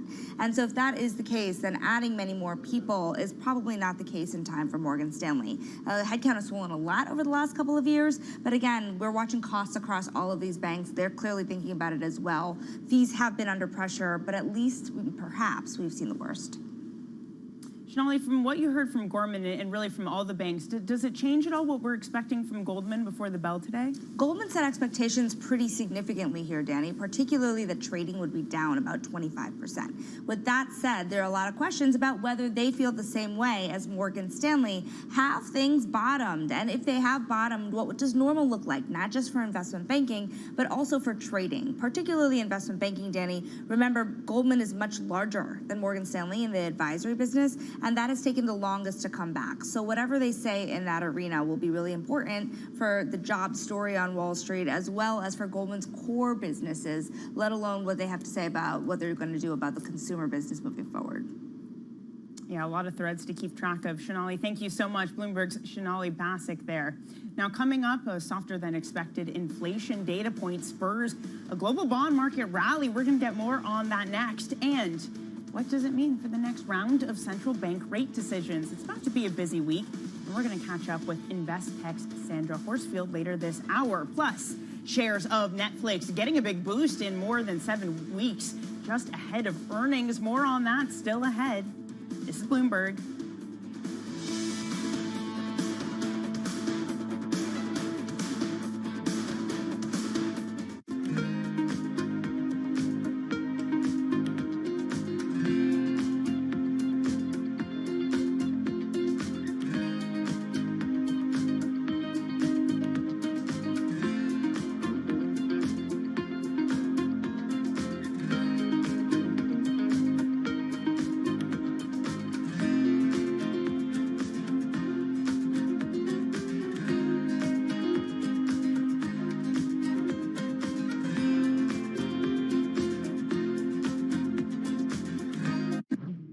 We had a long-standing presence here in Houston for the past, I would say, 20-some years, since the Compact merger.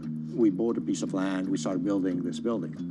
And in doing so, we had to also recalibrate how we were building it because the pandemic hit us. And we thought about recreating a work environment that is very, very different, that is catered for this new structural way of working, which we call edge to office, where people don't always come to the office to work, can work remotely from their homes, their edges, but have to come back to the office for specific reasons, such as team meetings, customer meetings, and in general, collaboration. With regards to the hybrid work model, do you see that as something that will persist longer term when the pandemic is long gone? Yes, no question, this will persist.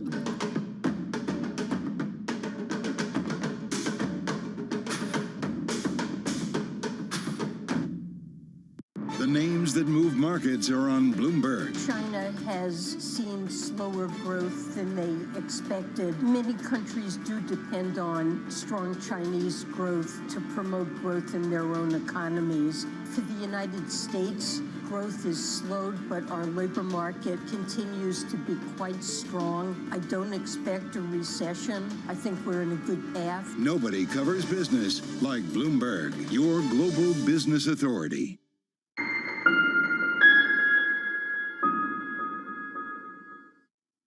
Earnings season is here. We're going to see cracks start to emerge. This earnings season could be a little bit choppy. This is going to be an earnings season mystery. Bloomberg breaks the numbers first. Those earnings just crossing the wire. Up by 25%. Absolutely blew out of the water expectations. With exclusive expert analysis. We're starting to see earnings recovery emerge. AI will be a huge boost of revenue growth. We're not going to see the same follow through in terms of the price reaction. Second quarter will be where the rubber meets the road. Bloomberg Television and Radio. The fastest numbers and analysis you trust.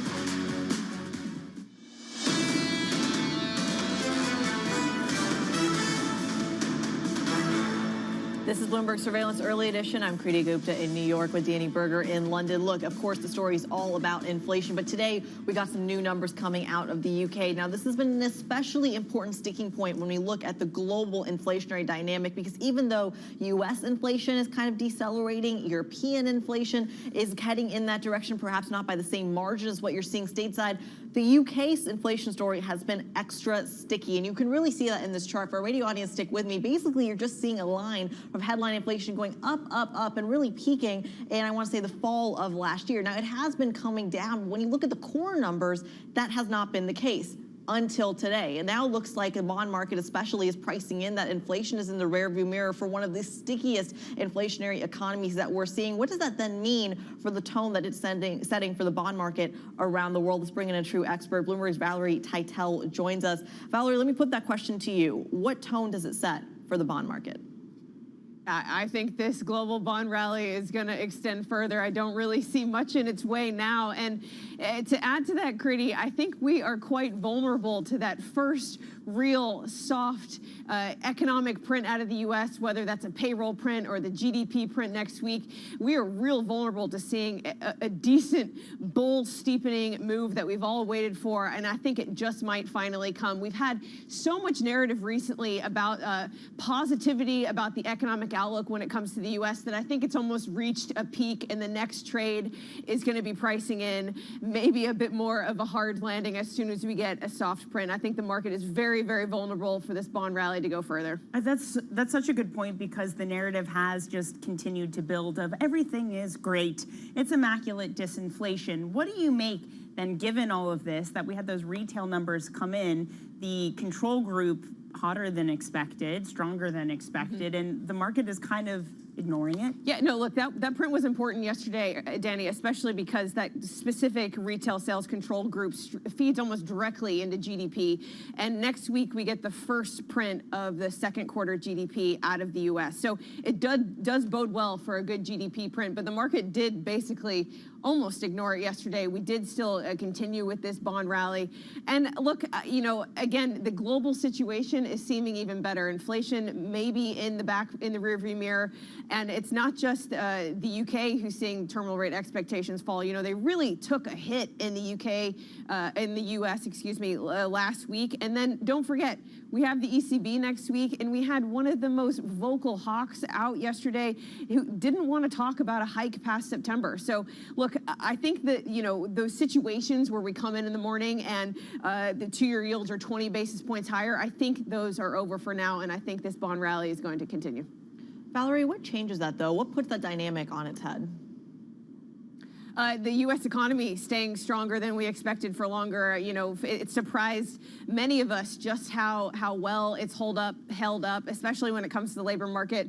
But there's a lot of seasonals that have kept the labor market tight at the beginning of the summer that start to fade towards the end of the summer. And I think there's a real case that we get some labor market weakening, maybe not in 2 weeks' time at that NFP print, but maybe in the NFP print following.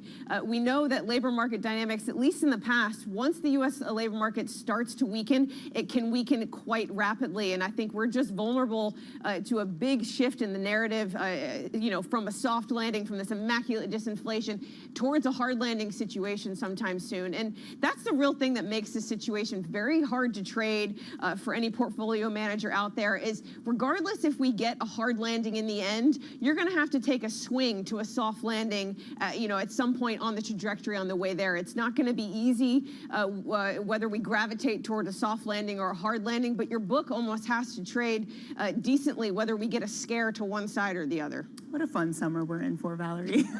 Valerie, thank you so much for joining this morning. That's Valerie Teitel. And for more market analysis, MLive Go is where you want to head on your terminal. This is Bloomberg.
Access the financial world on demand.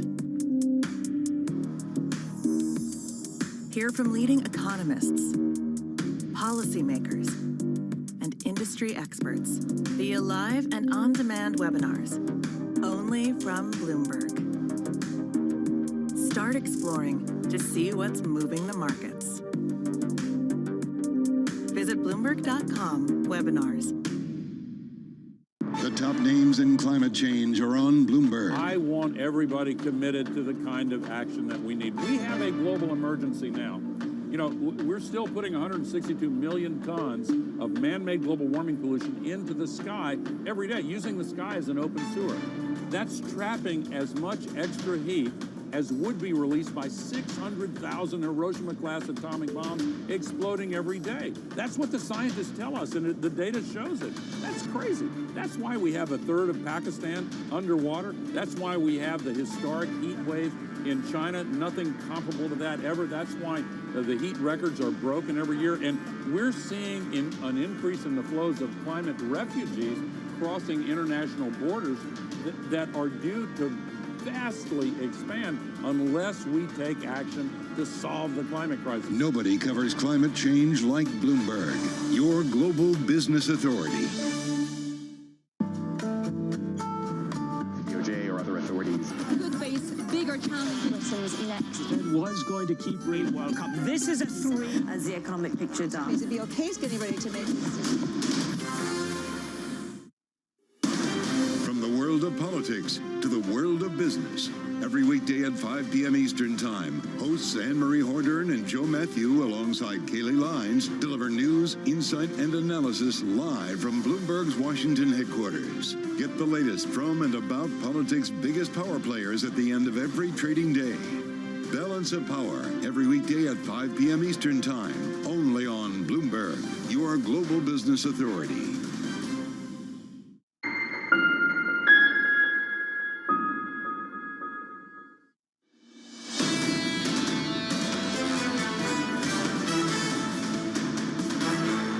This is Bloomberg Surveillance Early Edition. I'm Kriti Gupta in New York with Danny Berger in London. The cases against former U.S. President Donald Trump are piling up as the race for the 2024 presidential election heats up as well. Joining us for more is Bloomberg's Bruce Einhorn. Bruce, walk us through what we know about Trump's legal situation. What do we know about the cases against him right now?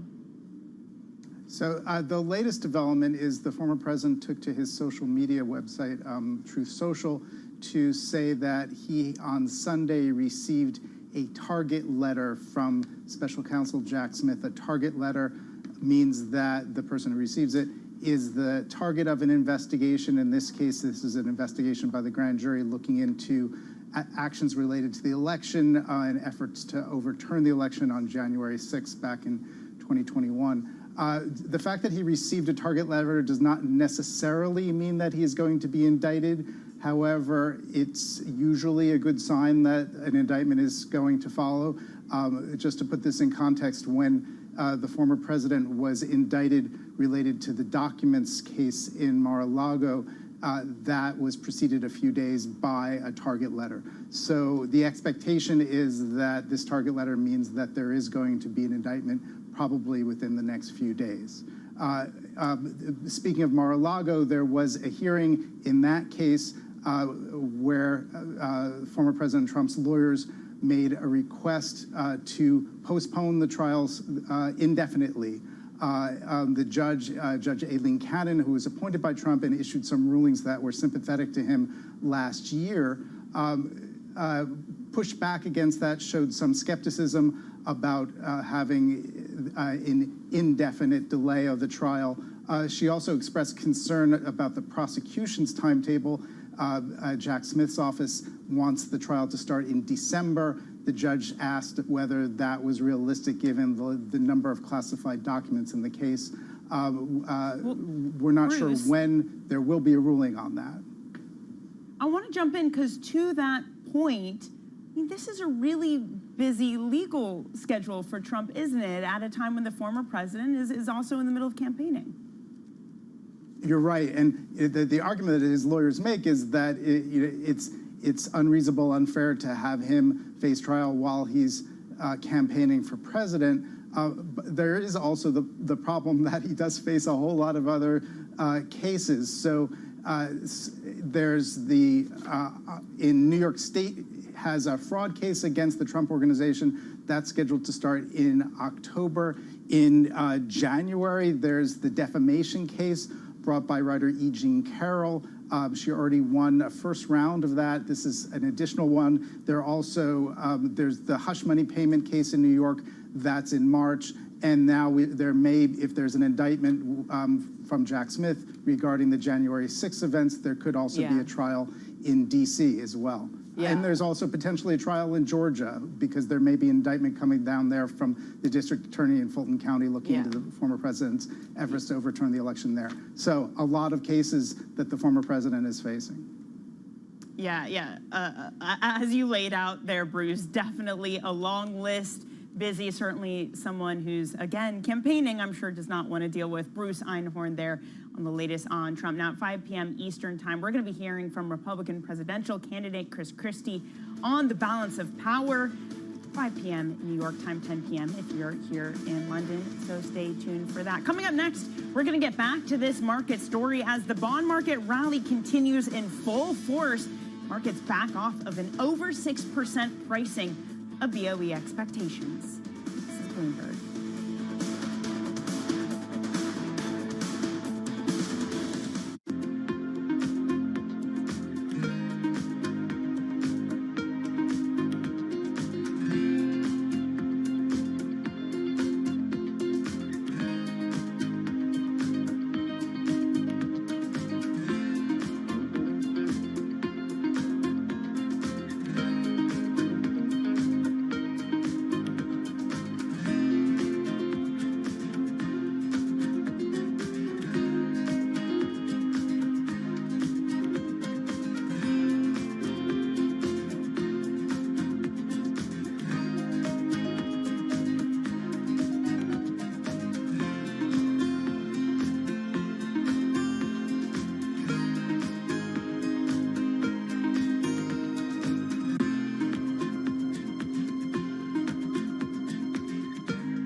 like to kick off with a very simple question. Has the whole Brexit process been messier, less messy, or as messy as you expected way back in 2016? Was it as messy as we thought it would be? Probably was, and I tell you why, because of the fundamental mismatch between, if you like, rational policy in the UK and what was, in a sense, performative ideology in the UK. And I think that was the problem. We could have had the deal, the so-called Windsor deal, several years ago, but the Johnson government simply did not want a deal on those terms. But I think for the short to medium term, the next 3 to 5 years, the Brexit will be net negative on the UK economy, no question about it. What happens over the longer term depends on what the British establishment or the future UK governments do. One, I do think ultimately they will finish up in the next 10 or 15 years putting some kind of, I call it a trade deal with Europe similar to Norway or Switzerland. I disagree with Declan. I think they will pay into a European budget. I think they will have no choice. It is too big. The fundamental strength of the single market is something that is too attractive for the UK economy to be excluded from. Maybe the messier part is yet to come. In a multi-trillion-dollar industry, there's a lot of ground to cover. We indeed have a rally. We're talking a lot of dividends. We're talking income. We'll show you what's happening in ETFs like no one else. Bloomberg ETF IQ, Monday on Bloomberg. Get your fixed income fix. Watch Bloomberg Real Yield every Friday at 1 p.m. Eastern, right here on Bloomberg, your global business authority.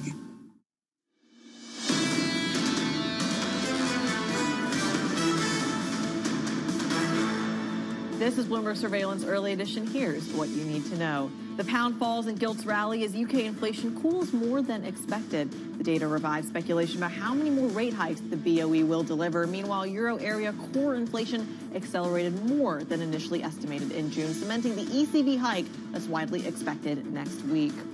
The AI excitement is back as Microsoft gives pricing details for its corporate artificial intelligence products later today. Big tech earnings kick off with Netflix and Tesla in focus.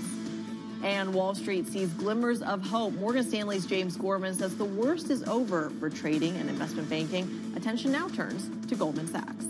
I'm Kriti Gupta in New York with Danny Berger in London. Danny, a lot to digest. Stateside, I feel like the focus is still on bank earnings, but on your side of the pond, I think it might just be the BOE. I think you might just be right, Kriti. I mean, yes, the UK is exciting, and finally, Kriti, for a good reason. I feel like I'm really used to standing up in front of a board of UK assets saying inflation surprise to the upside. This piece of data was ugly. Everything is selling off.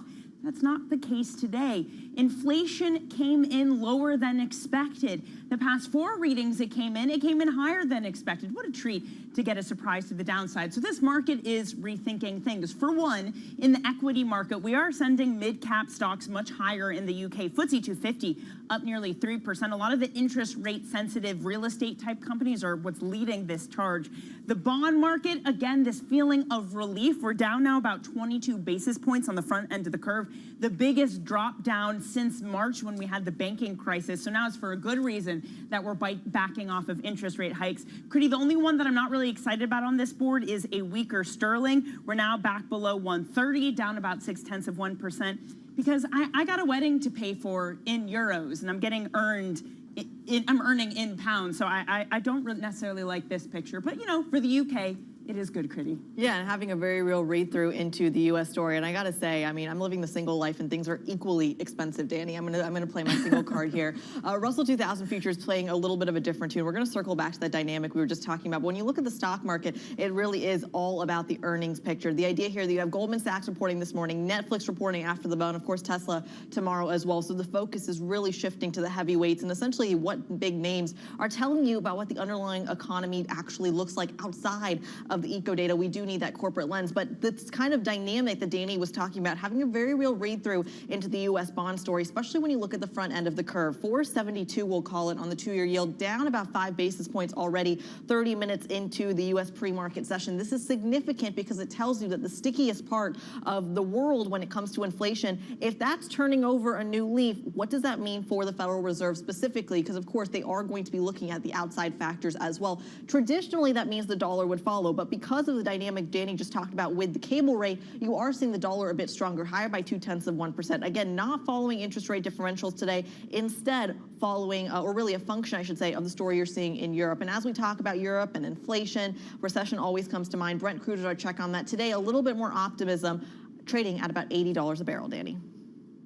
Kriti, I want to bring us, again, back within the realm of this UK inflation story. And just want to show you what's happened with peak BOE pricings. At one point, we were, somewhere around 6.5%, 7% as a terminal rate was even thrown out there. But now with this data in hand, we've now moved back below 6%. In fact, pricing for a 50 basis point hike next month, it's something around 50% odds that it will happen. So we've definitely moved off of that. Let's talk more about what we're going to get next month. Joining us now is Sandra Horsfield, economist at Investec. Sandra, first off, I mean, you and the team at Investec thought that above 6.5% was too high. So you definitely get kudos for that. What about where we are now? Does that terminal rate pricing over 5% make sense to you? It seems about right at the current juncture. Our forecast is for 5.75. If anything, the data being so much better than had been hoped for and so much closer to what the Bank of England had expected is a positive sign. Perhaps we won't even get a 50 basis point rate hike. It could even just be 25. For now, we're sticking with 50, but it's a much closer call than it had looked just a few days ago. Yeah, and again, it is this sense of relief. But I feel kind of slightly scarred from a lot of the UK data we've gotten that's surprised in an ugly way. How much do you want to read into this versus prepare for maybe another upswing in inflation? I think we should certainly not get overexcited here. If you look at some of the details here, certainly petrol prices were a big factor that drove down the overall figures. So these sort of big swings in energy prices have had a big impact. If you look at the core services measure, which is something that is very central to what the Bank of England is doing, that fell but by 1/10 of a percentage point. So it's not a huge decline. It's not exactly the sign to pop the champagne here that this is all under control. Yeah, the champagne's still expensive. It's still expensive. We'll keep it in the bottle. Well, Sandra, talk to us about the read-through here. I want to, before you answer, just bring you some sound that we heard from Robert Kaplan, of course, a former member of the Dallas Fed. He says the Fed's rate decision is just about a week away. In an exclusive interview, he talked a little bit about it. I want you to take a listen to what he had to say. I do think the Fed will raise rates next week. If I were at the FOMC, I would do that also. And while inflation has improved, and the economy is very much a mixed bag. Manufacturing's weak, anything interest sensitive is weak. The service sector is very resilient. And I think the concern is that the service sector inflation there is going to be sticky for some period of time. And that's the rationale, I think, for this next rate increase. So, Sandra, you're talking about a pullback in UK inflation driven a lot by the petrol story. But then stateside, we're talking still about that sticky service inflation. To what extent is what we're seeing overnight from the BOE, or excuse me, from the UK inflation data, having a read-through into the US story? How do you connect those dots? I think at the moment there are certain commonalities everywhere. We had the energy story, which is somewhat different in the US as a net energy exporter, but for consumers it's still contributed to higher prices, and now it's not. So that's a general common story. Food price inflation too is a relatively common story. I think on the labor market side, and therefore the wage side, there are also clear commonalities. We have labor shortages still that are visible in the US data. We're still seeing it in the UK data too. So stickiness of core inflation is certainly a concern that will probably push rates just that little bit higher still, just to make sure we don't get entrenched inflation for a long time. Sandra, when we talk about recessions, they don't really come gradually. They kind of come all at once. You start to see a very broad era of things like layoffs, for example, or a big decline in growth. It doesn't feel like the market is pricing that in. In fact, a lot of the economists and strategists on the street are saying that narrative just no longer exists. Sandra, what is the case here? What are the odds here for that hard landing, for that recession to still form? I think there's still a decent chance we'll get more softening that broadens out. We have to remember we went into this period of much higher rates with a buffer off a lot of excess savings on the part of the household sector. That has helped cushion the downturn. It has helped stretch budgets just a little bit longer than usual. But we can't resist gravity for all that long. So eventually, we do think that a weaker growth period is likely to be in store, and store enough to actually perhaps even result in a recession. We wouldn't rule out that narrative quite yet. Is the soft landing euphoria premature then? Perhaps. On the other hand, there's very little to suggest that we'll get a crash landing. And I think that's the optimism why markets haven't really sold off that much, is because it's not looking all that weak. If we're looking at a recession, then it will be a very mild one by historical standards, by the looks of it at this point. And that's clearly good news. Well, if everyone loves to talk about the long and variable impacts of central bank policy, if we've seen 500 basis points of rate hikes, it hasn't really come through yet, but we are seeing inflation come in. Is there a sense that then when it does come through, it's going to come through hard? Again, if what we're seeing at the moment, inflation falling, isn't necessarily because of those interest rate hikes yet? That's certainly a concern, and it's a balance of risks that central bankers have got to weigh up here. Do you step hard on the brakes until you see firm, hard evidence that inflation has gone down, when you think that it could perhaps take another year and a half or so till you see the maximum impact on the economy, and have you then gone too far? That's the real worry, and I think that's the sort of point where nobody's quite certain after such a long period of low inflation exactly where enough is enough. For now, we're feeling our way, so data dependency is the key word that we're hearing all across the world on both sides of the Atlantic for sure. Sandra, there was a narrative baked into this market, which was that this time might be different when it comes to that 12 to 18-month lag in monetary policy. Then it kind of felt like there was this reversal where maybe that lag might be shorter. Where do you stand on that debate?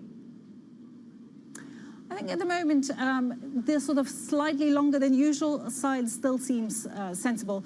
I think, as we mentioned, excess savings have probably given more of a buffer than usual, so that masks a bit the impact that we would have had otherwise.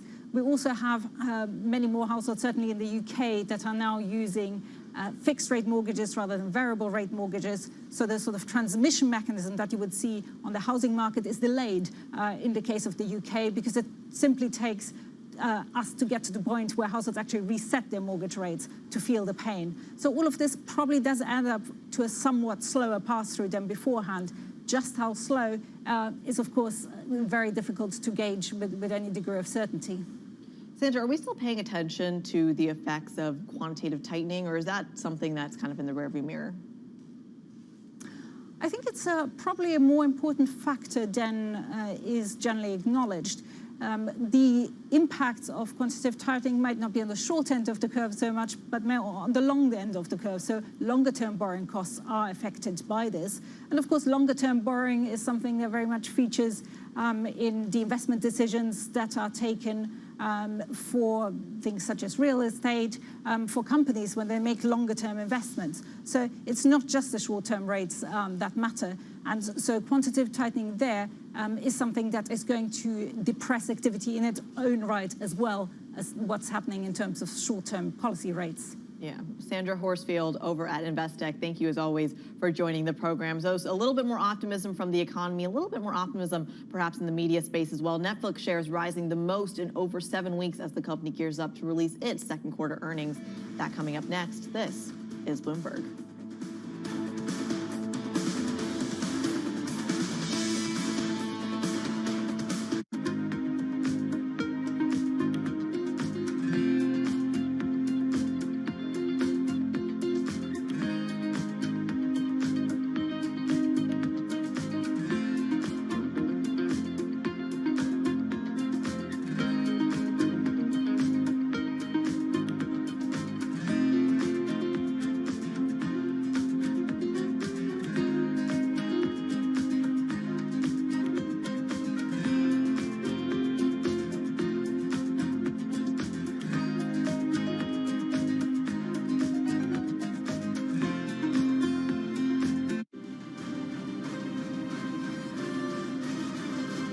So intimately linked to the future of the UK. What are you seeing when you go to branches and in the country?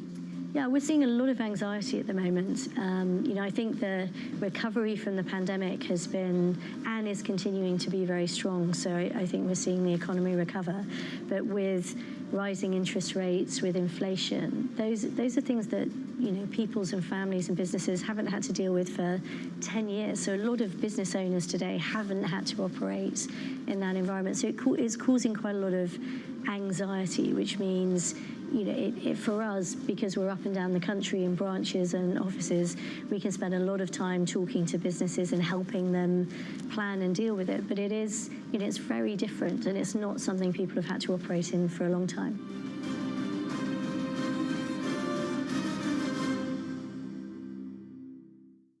Bloomberg UK, your source for news and analysis covering the biggest challenges facing the UK government, economy, financial services, and markets. Tax cuts should not be the priority. It's about a credible plan for growth over the next 2-3 years. In this post-Brexit world, how do you see actually servicing your clients? It was disruptive, and it's going to have implications to how capital raising works. Now we're having the perfect storm in the UK. Watch Francine Lacqua Thursdays at 9:30 a.m. only on Bloomberg, your global business authority.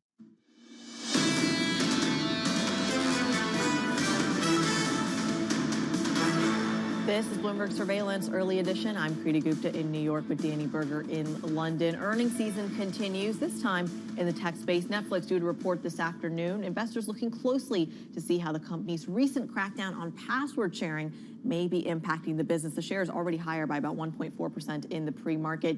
Geetha Ranganathan of Bloomberg Intelligence joins us now to walk us through it. Geetha, before we get into the nitty-gritty of Netflix, I want to come back and talk about these labor strikes first. The idea that you now have not only the Writers Guild, but a lot of the actors unions as well joining these strikes. Talk to us about the read-through it has on Netflix and some of its peers. Yeah, that's a great question, Kriti. And, ironically, Netflix is actually the architect of a lot of these problems because one of the reasons why both the writers and the actors are striking is because of the shift in the model that kind of the Netflix rise has kind of brought upon the media ecosystem. So there are fewer and fewer residual payments thanks to this whole streaming revolution. And that's actually one of the reasons why, they're even striking in the first place. But ironically, Netflix will probably not be hurt as much. So what's going to happen is it's obviously shut down production completely. Where as we kind of look at the fall TV schedules, it's obviously going to dry up. And I think that's eventually going to shift more and more viewers to Netflix. So, Netflix actually might be a beneficiary. Also think about the whole Netflix content strategy, right? One is they've not just looked at Hollywood and local productions. They've really kind of gone overseas, ramped up on, overseas, international, foreign content. As we speak right now, they probably have about 25 or 30 Korean shows that are in production. They've gone all across the world. So again, these strikes not going to impact them as much in the near term. Of course, if it's a prolonged strike, then they could start to see some impacts, especially as we get into next year. Because remember, Stranger Things, their big hit series. Of course, production has stopped on that, Emily in Paris. So a lot of these hit shows might get impacted, but nothing in the near term. Yeah, and they probably have a lot of viewers like me, Geetha, who unfortunately love them some trashy reality TV shows too. I just while we're on the topic, Geetha, I wonder about the impact on things like reputation. I'm drawn to Fran Drescher, who is, of course, of The Nanny, the SAG-AFTRA president, who gave an interview to Variety responding to some really strong language Bob Iger said about the strike, basically saying it's at the worst time. She called him a land baron of medieval times, which is a sick burn, and basically said he was out of touch, he was disconnected. I mean, if you're having, again, the star power of some of these people calling out Bob Iger, calling out Netflix, is there any lasting ramification of that? I mean, this is now kind of almost, devolved into kind of class warfare, right? So people, obviously, the actors, the writers, they're very disgruntled with kind of media executives making so much of money despite the whole industry kind of being in shambles, being in turmoil. And I think Fran Drescher's comments exactly kind of reflect that mentality because we really don't know where the future of TV is going. We saw some comments from Bob Iger that seemed to suggest that they really no longer think that the linear TV business is even core to the whole Disney brand anymore. So obviously the future looks extremely bleak. The writers and the actors, content is the lifeblood of any media operation. I think it's only fair that they think that they should be compensated appropriately for it, and that's kind of what we're seeing reflected in all of this commentary. Going back to Netflix, Geeta, because we're going to get their earnings results, as Kriti mentioned, after the close today. What are you expecting to see, especially when it comes to some of the crackdown on password sharing? Yeah, so there's obviously a lot of optimism building into this quarter. We've obviously seen this huge stock outperformance this year, and that's a result of these two main efforts. So one was the launch of the advertising tier late last year, and as you just pointed out, Danny and Kriti, the password sharing is obviously going to be the most important topic on everybody's mind when they report, because this is, the first quarter after they've kind of rolled out the password crackdown, both in the US as well as in over, I think, 100 markets across the world. So the interesting thing with passwords crackdown is that it not only allows you to monetize those piggybackers, but most investors think that it also is kind of going to give a boost to the ad tier. And that's a good thing because that results in new subscriber growth and it actually results in increased monetization. So there's obviously a lot of, I think, optimism that is built into it. One of the interesting things is that when Netflix had spoken last quarter, they had spoken about, of course, rolling out this password crackdown, but they'd also cautioned investors. They said, don't get ahead of yourselves. We've seen that when we initially roll this out, there's a lot of cancellation activity, there's a lot of noise, there's a lot of volatility. So brace yourselves for that. But actually, what some of the third-party tracking services have signaled is that there hasn't been that much of cancellation activity. So that's been a big positive, and that's, I think, caused a lot of euphoria kind of coming into this second quarter earnings report.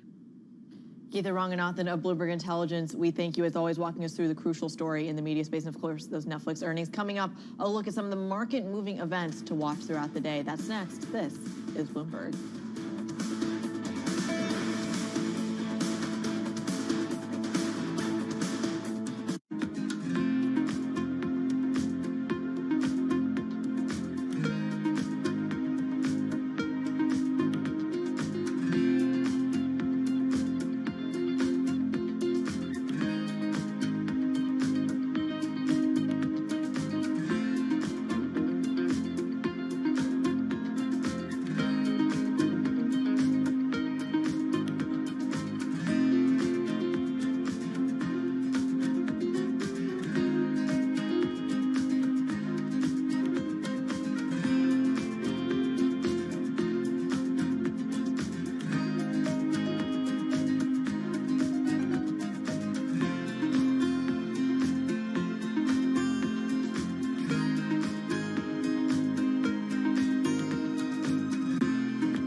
Did art conservation help you in any way to be a better investor? And should a lot of good investors who learn how to be an art conservator as well, or not? I think in conservation and art history and liberal arts, I think differently than a lot of people that have just done finance.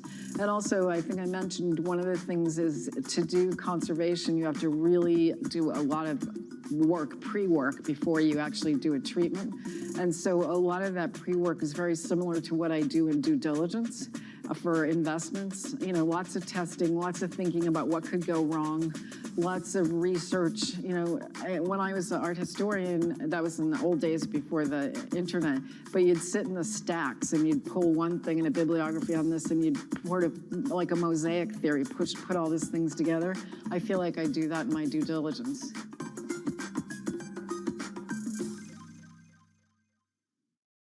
Our studios in New York and San Francisco. Our expert hosts have the data and analysis about the companies you know and the startups to watch, plus the interviews you don't want to miss. Watch Caroline Hyde and Ed Ludlow on Bloomberg Technology, the only daily business show dedicated to tech, right in the middle of the trading action. 12 p.m. on the East Coast, 9 a.m. in the West. Only on Bloomberg Television, your global business authority.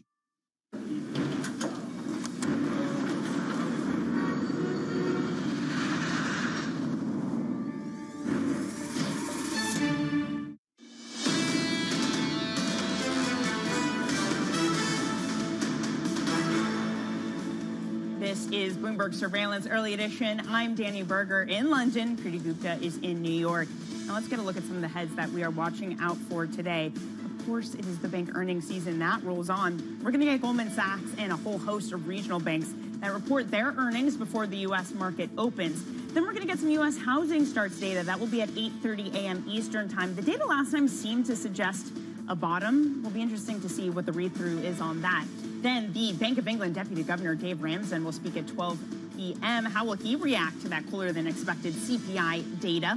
Then big tech earnings come after the close. We will get Tesla, Netflix, and IBM on deck. Kriti, that is a very busy day for you. Yeah, massive when it comes to the tech story. And of course, going to have a read through already into the pre-market action, which brings us to some of the stocks we're watching, because I want to start there in that tech space, Danny. Microsoft, of course, catching a lot of attention yesterday's session. This morning is no exception, higher by 0.8% in the pre-market. This comes after, of course, they set a pretty expensive price tag for their new corporate AI products called Microsoft 365 Copilot. But Danny, if you're actually looking at the numbers here, it looks like it's going to cost about $30 per user per month on top of what business customers are already paying. And the expectation is that pricing isn't necessarily going to deter a lot of those businesses.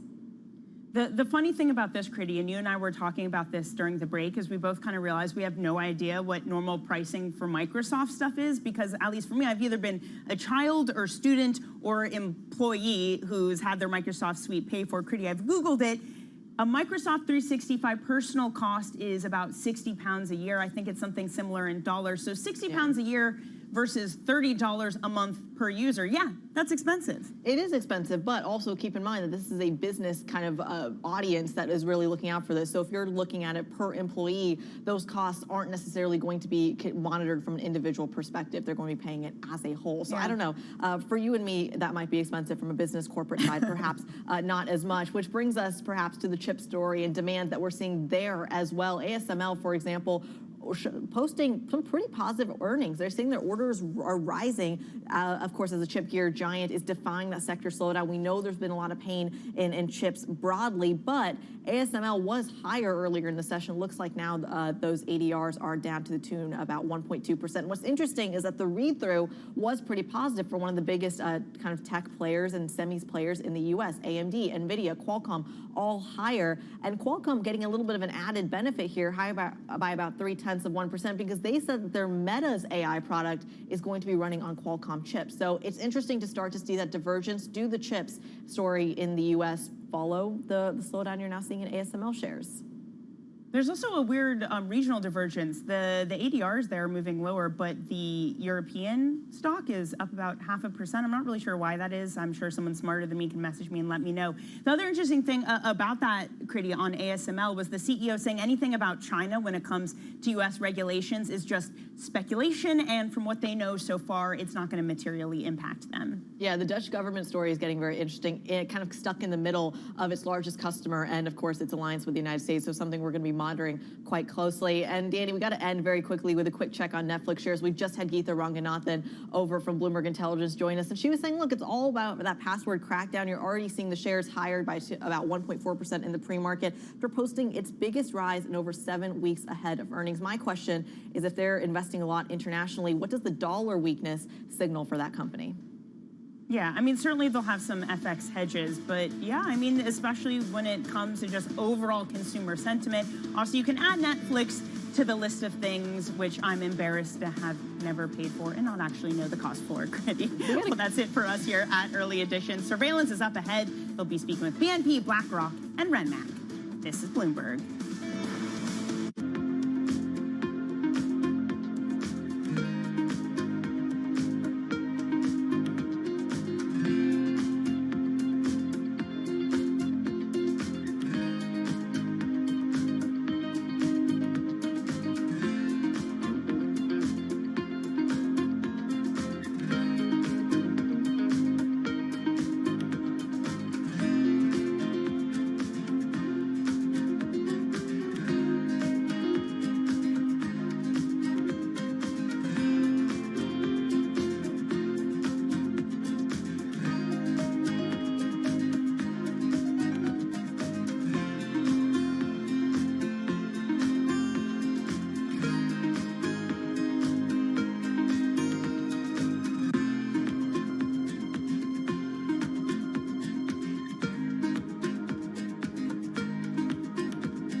venture capital.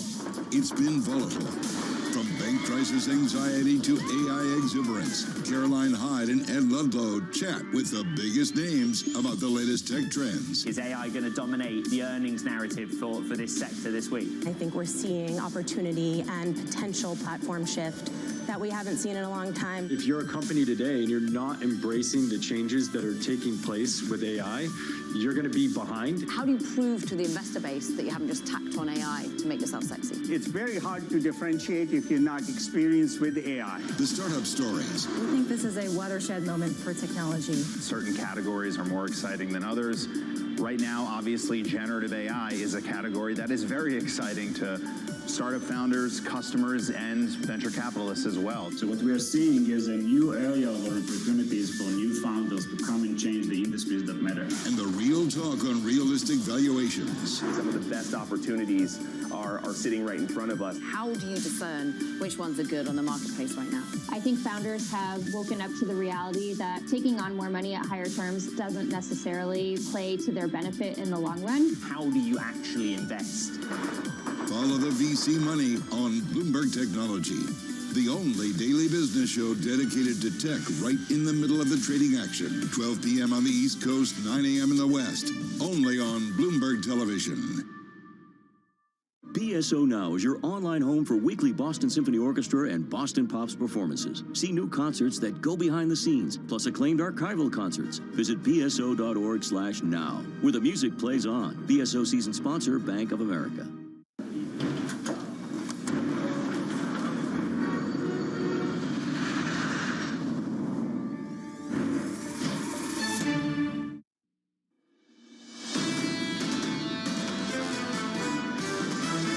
Fed is doing the job. The market is very excited around policy rates peaking. The question is there even more to go? I think there is if the rally becomes broader. The next 6 months, we're expecting inflation to come down. We hopefully are getting to the point where the aftershocks of the pandemic in terms of the economy are now settling out. This is Bloomberg Surveillance with Tom Keene, Jonathan Farrow, and Lisa Abramowitz. Two-day winning streak on the S&P attempting to become 3. Live from New York City this morning. Good morning for our audience worldwide. This is Bloomberg Surveillance on TV and radio alongside Tom Keene and Lisa Abramowitz. I'm Jonathan Farrow. Equity futures on the S&P barely positive. A little bit later this morning, earnings from Goldman Sachs at around 7:30 Eastern time. After the bat, a little bit later, we pass the baton from Wall Street to Silicon Valley. Netflix, TK, coming up after the close. Yeah, Netflix is interesting. It sneaks up here in the middle of bank earnings. Maybe it's the first of the techs out, but I'd also mention it's a new Netflix and that there looks to be profit sustainability. And I bring this up because of a lot of what we're seeing around the world this morning, which is corporations adjust. Netflix adjusted about 7 months ago, and the fruits of that labor is going to pay off this afternoon. Password sharing crackdown. Vanessa Friedman, right? Gucci. I mean, Gucci's adjusting. Gucci shake-up too. Kering went in there with a massive shake-up, and that's what you're going to see here. I mean, it's shake-up Wednesday. But let's sit on the banks just for a moment. Goldman come out a little bit later. We've said all week it's not just about the major players on Wall Street, BofA, Morgan Stanley yesterday. It's also about the regionals. Western Alliance, a name you heard a lot about over the last few months. Here's the good news. Deposits are coming back. They're up. Here's the bad news, Lisa. Interest expenses up 25% from the previous quarter. It's getting more expensive to attract that capital. What's fascinating to me was the response in markets to that. It's getting more expensive. It's getting harder to be profitable, and yet the shares ripped. They are now at the highest level going back to March 8th, raising questions about how low the bar already has been set, first of all. And second of all, whether it's a get deposits at all costs so that you fade off some of those existential risks. Is that what we're talking about? Just in general, the banking index, the highest level overall going back to March 10th. I'm going to give you existential risk. How about this? The last 10 years, shareholder return per year. Morgan Stanley, Gorman with that wonderful Bassick interview yesterday, up 15% per year. Just below that, up 15%. For James Gorman, we'll round it up 15% per year. Goldman Sachs up 9% per year. That's the tension, the difference as we go to 7:30 this morning. James Gorman thinks the worst might be over for investment banking, TK. For trading. Maybe things get better from here. That was the message to Shanali in that interview yesterday afternoon. That's Shanali's skill set. I just am not up to speed on that. I don't look at the smooth guys. I don't know what they're doing, but I would say it seems like equity is surprised. Am I right? you across calling all them the the banks. smooth guys? Yeah, they hang out with Chanel. They have a beverage. The smooth guys. They have their martini shaken, not stirred. It's Okay. different. Does that make you smooth? I'm not smooth. No, Okay. God no. Got no idea where this is going. Downside surprise on UK inflation. Let's sit on that for a second as well. This follows a downside surprise on US inflation last week. Just feels like, Tom, globally, just pulling back from those peak rate hiking cycle fears going deeper into summer. I agree. There's a shift here, and you see it in the UK. Somebody, I'll give the journal credit. I can't remember who, had a nice chart. Maybe it was Bloomberg, of all the different disinflations out there. And the U.S. is at the best position of disinflation. And ugly United Kingdom actually is finally rotating around. And that's that good feeling that you've got. Let's see if we keep that good feeling through the summer. We need a few more prints like this one over the next several months, but certainly so far so good for the last month or so compared to where we were, that's for sure. Let's touch base with the market just quickly, briefly. Equity futures on the S&P 500 just about positive by 0.04%. That downside surprise in the UK sparking a rally in the global bond market. Gilts doing nicely, treasuries too. Yields are lower by a couple of basis points here, Lisa. Your 10-year, 3.76. As you were talking about bank earnings, back in focus, the last of the large banks to report. Goldman Sachs at about 7:30 a.m. Eastern. Then we also get M&T Bank, Citizens Financial, and Zions throughout the day. I am interested in the regionals, potentially even more than Goldman Sachs. Yes, Goldman Sachs is a fascinating story specifically to that firm with a question of what happens post-Marcus. But in general, banks have climbed back to the highest levels of valuation going back to the start of the banking crisis in March. Can we climb further? Today, the other earnings, as you were mentioning, John, we are going to get Netflix and IBM after the bell, as well as Tesla and United Airlines. I'm also watching Carvana, which had a surprise announcement yesterday that they are going to move forward their earnings release from August 3rd to today before the bell. We don't know why. The markets are taking it as bad, and those shares are steeply lower in pre-market trading. And at 8:30 a.m., we get U.S. building permits and housing starts. We saw a huge rebound in the last month's reading. We're expecting that to revert more to the norm. But this is the question. Do we get a housing rebound at a time when this was the one area people were pointing to as being most interest rate sensitive, John? That economic data, 2 hours and about 25 minutes away. The bulls out there at the moment. Here's the outlook.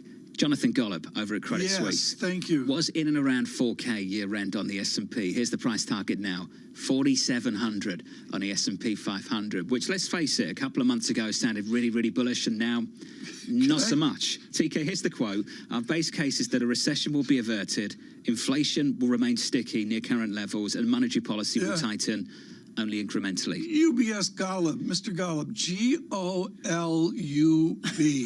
You need a referral? Stop by here. Has he nailed it or what? Go back 18 months. He's just absolutely nailed it. Are we saying UBS Gollop and not Credit Suisse Gollop? Is that what we're doing now? No, I have no clue. Good morning, John. He's trying to pitch him. John's tuning in, I'm sure. And, if you need a word, John, I can, probably they don't want me to put get in touch word. with John. Fantastic research to read. He's just nailed it. I mean, there's no other way to put it. Dan Morris joins us now, Chief Market Strategist at BNP Paribas Asset Management. Dan, do you agree with that? That the base case is that a recession is going to be averted, inflation might be sticky, but monetary policy will only tighten incrementally? More or less. So the view of our macro research team is that we get a slowdown and not a recession. But I think at the same time, we want to not then overstate the case for risk assets. Okay, certainly it's not a recession. That's better than what we were fearing. But it's still got to be a trend of slowing economic growth.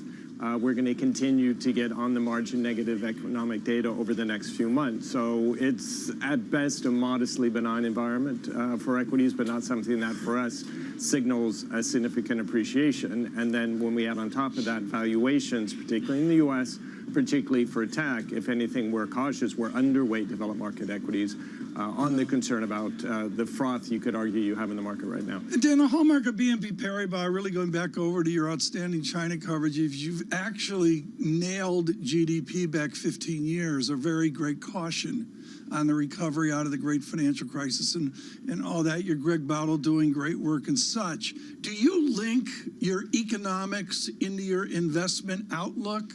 How much do they dovetail into each other?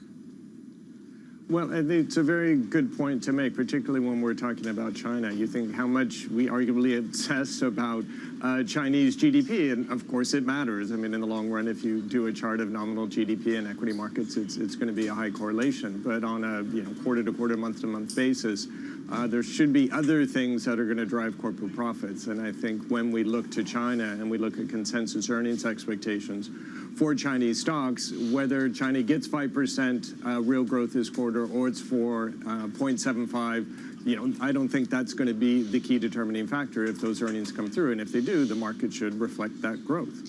So right now, you're liking some of the developing nations, some of the equities there, partly also because of the promise of Chinese stimulus on the heels of subpar growth, at least according to their targets. You said you are underweight developed market equities because of the froth that you're seeing. Where is the froth? I think probably primarily concerned with U.S. tech stocks. So on one hand, if you look at earnings growth forecast for the NASDAQ over the next, well, into 24 and 25, it's 16 to 19%, which is quite a bit above the long run average. Now we can talk about how viable those expectations are, but they're certainly quite bullish. And then on those already arguably high earnings forecasts, you've got another high PE. And if you think that E actually should be a bit lower, your PE is even higher. So, it's not like we don't like the case in the long run for U.S. growth stocks, but right now, there has been quite a run up, and we think that's vulnerable to a correction, particularly if the Fed doesn't come through and cut rates as quickly as the market expects. Because it's that real rate, it's that discount rate that really hits those valuations. The distinction between what you're saying and what a lot of guests on this show say is that you see a correction in those shares. Other people come on and they say, you just might not see the appreciation, so broaden out. It's time to really get into some of the other sectors, which we've been seeing over the past couple of weeks. How come you draw this distinction, that it doesn't necessarily mean it's time to go into some of the less loved sectors, whether it's banking or oil, or consumer discretionary, but rather that big tech itself is going to lead a leg lower in the overall index? Well, for us, it's all about relative opportunity. So it's not to say that in the other parts of the market you couldn't see further appreciation. We'd all like to see better balance, certainly in the U.S. market between tech and the rest of the market. But hence our overweight to EM Asia and to China is that, again, on a relative basis, if we look at what those earnings expectations are, the multiple that's being put on those earnings, we to see more upside potential there as opposed to being an absolute call that you're not going to see some appreciation in other parts of the market. Dan, the quality issue goes back to international stocks. It's something we really haven't addressed here recently. With all of these dynamics, how do you set up for a year out, 2 years out, 3 years out with quality international, including European equities? Well, for Europe, I think the challenge has got to be we're already seeing a more rapid growth slowdown than we're seeing in the U.S. And if you kind of go back to what people expected at the beginning of the year, it was that both the U.S. and Europe would slow down appreciably. You're starting to see that arguably more in Europe and the U.S., and I think that probably goes back to just much more substantial stimulus you've had in the U.S. over the last couple of years with the fiscal stimulus at the beginning of the Biden administration, Inflation Reduction Act, and so on. So even at the long run, that's not supposed to work. It's certainly boosting U.S. growth now, whereas you see Europe at a minimum reverting to trend. And with the most recent core inflation data that we got out of the Eurozone, core inflation is still well above the ECB's target, and so probably needing to see, if anything, even a further growth slowdown to get that back in line, and that doesn't argue for a lot of upside potential for European equities. Is that a reason to buy the bond market or sell it? There's quite a move this morning, Dan, in fixed income in Europe. Let's wrap it up. Gilt yields are down something like 20 basis points right the way through the curve, down almost 30 at the very front end. Is that bond market a buy or a sell? Well, unfortunately, we did go long both gilts and treasuries a couple weeks ago, so have been enjoying the rally that we've had in yields. Perhaps getting to the point where we start evaluating that long, but that's where we've been, have been positioned, and so far that's working well. It's working very well. Congratulations on that call, Dan. Not too bad over the last couple of weeks. Dan Morris of BNP Paribas. There's your move. We're down something like 30 basis points on a 2-year this morning in the UK to 476. On a 10-year, down something like 20 basis points to just north of 4.1%. There was a sneaky suspicion that maybe the Bank of England might have to go again, 50 basis points. But this morning, the economic data in the UK, perhaps changing the conversation just a little bit, TK. A little bit of a downside surprise on CPI, the right kind of downside surprise. The right kind of surprise in the UK. I mean, it's what the Governor Bailey needs. I mean, it's the first little move here, and You know, my, I mean, John, you're the pro at this. You've lived it. I would suggest core inflation there is stickier than here, I would guess, and it'll be interesting to see. But are we correct that real estate inflation filters into the United Kingdom economy much quicker than here? I would with say the housing data the transmission from monetary policy in the UK into the mortgage market is much more transmission is the word I is much more find. direct, TK. It's very given the nature of the mortgage market in the UK compared to this one in the US. Can I mention a symbol for East Coast Wall Street? Please do. M&T Bank. This is the old Marine Midland out of Buffalo. This is the wonderful Mr. Willens, mourned and missed each day.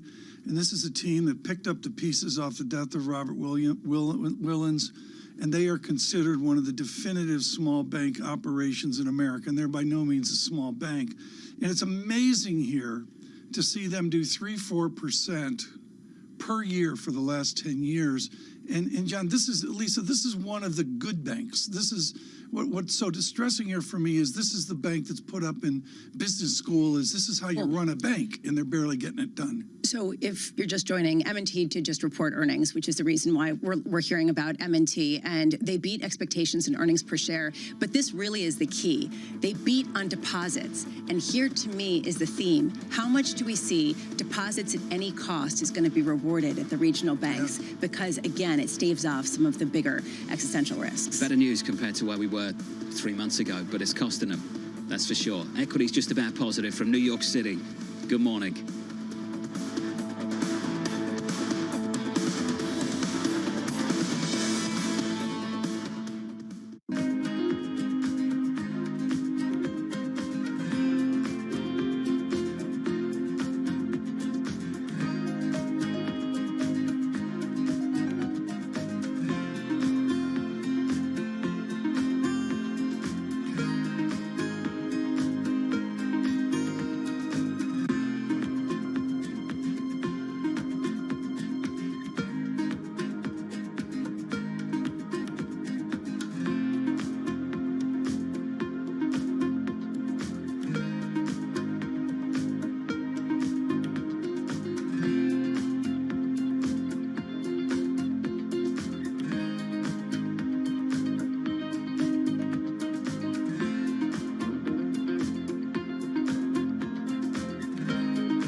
Good morning, good morning. This is Bloomberg Surveillance. Welcome to Bloomberg Markets, trying to open. This is Bloomberg Technology. And welcome to Balance of Power. This is Bloomberg. The moment news breaks, no one covers the world like Bloomberg. The word here continues to be, let's stand with Ukraine, quote, support Ukraine so they can win militarily and obtain their objectives on the battlefield. For Taiwanese stocks in the first half, 30% up from the lows that we saw last year. It's really been driven by this whole AI, semi sort of trade here. The $69 billion deal is the biggest video games deal, but it's also pretty much the biggest technology M&A. Makes it pretty exciting here. Bloomberg, your global business authority.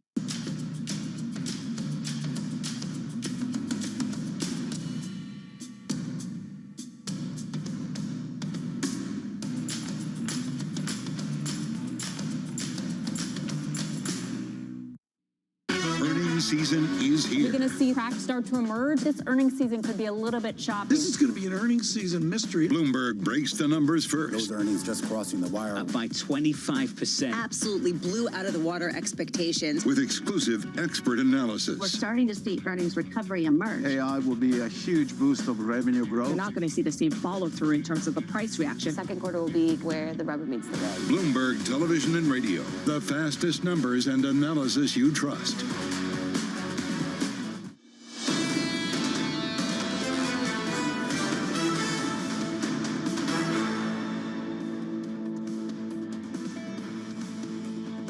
It's obviously welcome news that inflation has fallen, and it shows that if the government and the Bank of England are prepared to take difficult decisions, we can win the battle against inflation. But nonetheless, for families up and down the country, prices are still rising much too fast. There's a long way to go. There's a long way to go. That was Jeremy Hunt, the Chancellor of the Exchequer in the United Kingdom, following economic data out of the UK. A downside surprise coming in softer month over month, CPI at 0.1%. The median estimate in our survey was 0.4. The previous number was 0.7, so that's significant improvement month over month. Core year over year with a 6 handle. Was looking at 7 and now at 6. So an improvement here. And what you see off the back of this, a big rally in the bond market in the UK as people start to pare back bets about what you can expect from the Bank of England over the next several meetings. Who knows if that changes a month from now, but certainly so far so good over the last couple of weeks on the inflation front. So this is what the market looks like off the back of it. A rally in the gilt market, a rally in treasuries, yields are down by about 3 basis points on a 10-year, 375. That's the economic data. Lisa mentioned some housing data coming out in America a little bit later this morning. Look out for that. And look out for this. In about an hour from now, we'll hear from Goldman Sachs. Then the attention shifts from Wall Street over to Silicon Valley, Netflix after the close. I think we hear from Tesla as well. Equity futures right now on the S&P 500, positive by 0.04%. TK, just a little bit of a lift, a nudge, a grind higher over the last few sessions. It's a grind higher, and Goldman Sachs we can talk about up, down, and sideways. I think it's going to be a big deal. I think it's underrated, but I'm going to note oil back to 80 here. Brent crude back to 80 is not a small matter for me, and maybe it shows a little better tone on global demand. Ed Moore City, he said 90's the ceiling on this program yesterday. 90's going to be the ceiling for him. And what was great about him was the geopolitics of it. That it's not just about microeconomics and supply, demand, and all that. There's some real movable parts here, and it leads to the optimism that we see out there. We're going to digress right now to the pessimism of your belief in the American political system. Expert on this is Wendy Schiller at Brown University. Her text is definitive on an introduction to civics. Wendy, I got an email from a lad up north in England, I think up in the mountains of Scotland, who said to me, exactly how dumb are politicians in America today? I'm reading Rick Atkinson's first volume of World War II, of Roosevelt, Marshall, of very young Dwight David Eisenhower and such. And the intellectual caliber there is just shocking. How dumb are our politicians today? How uninformed are they of the world of Schiller? Well, I'm going to give you a statistic, which is that I think 99% of all members of Congress, the House and Senate, have a college degree, a 4-year college degree. So being a college professor, I don't want to say they didn't learn anything in college, but at least the people who are elected to our federal Congress are, quote unquote, well educated. So I think the issue is international focus. The idea that the bad things that happen in the rest of the world, particularly in the erosion of democracy, won't affect the United States. So put our head in the sand, go back to just thinking about us, and then these things will not affect not only our political system, but our economic system. And that's the mistake, right? That's the sort of nearsightedness that we really have to worry about. That's exactly where I wanted to go. And I'm thinking here, folks, of 1942. We're going across Africa, and the British are saying the Americans really aren't in this war because we were isolationist, we were distant, we had the luxury of the 2 oceans before Pearl Harbor. Okay, great. How isolationist are we right now?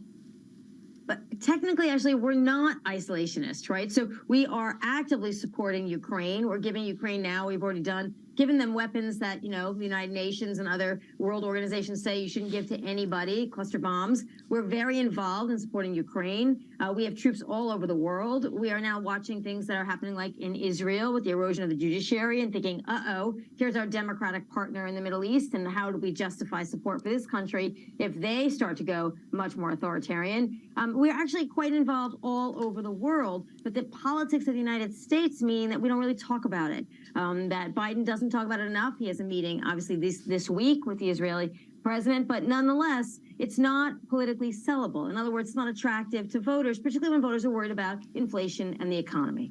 And especially when voters are worried about January 6th and prosecutions of the former President Trump and questions about deep state and questions about political warfare that gets entrenched in the social fabric of this nation. Wendy, how much of a distraction is that? What's your takeaway from the last 24 hours of legal news and the former president's response?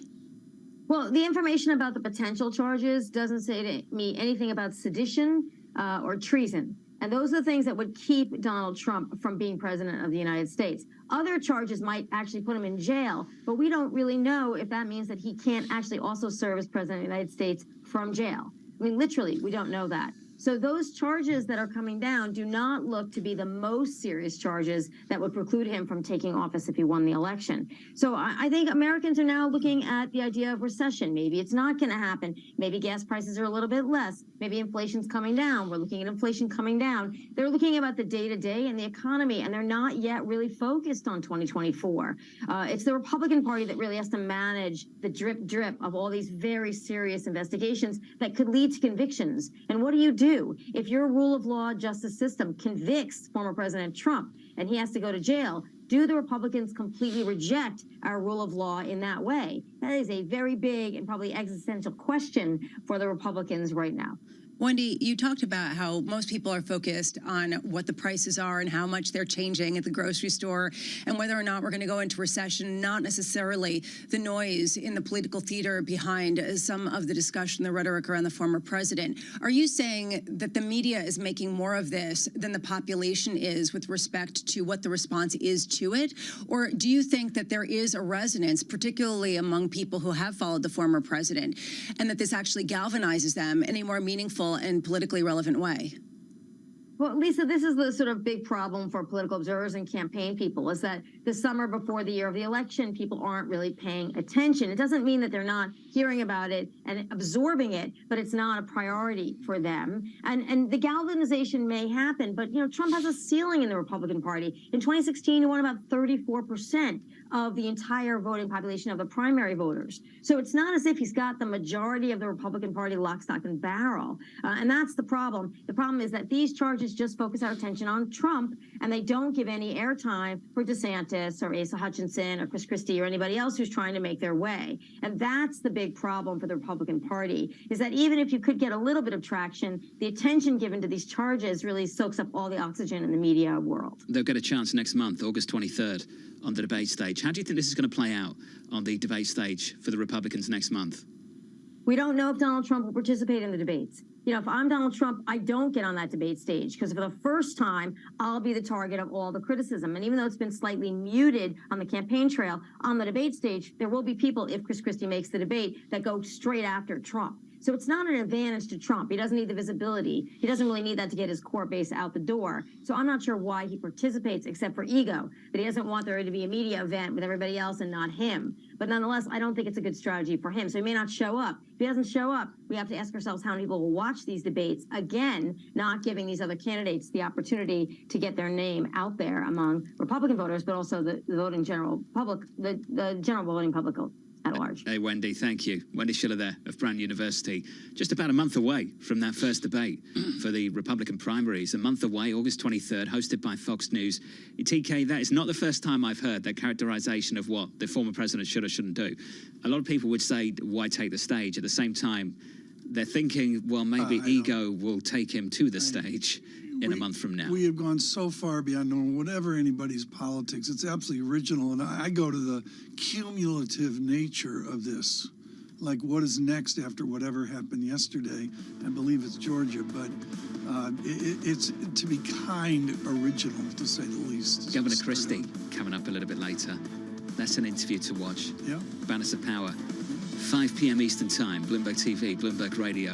The former New Jersey Governor, Chris Christie, sitting down with a team. Joe Matthew and Anne-Marie. From New York City, this is Bloomberg.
we had a long-standing presence here in Houston for the past, I would say, 20-some years, since the Compact merger.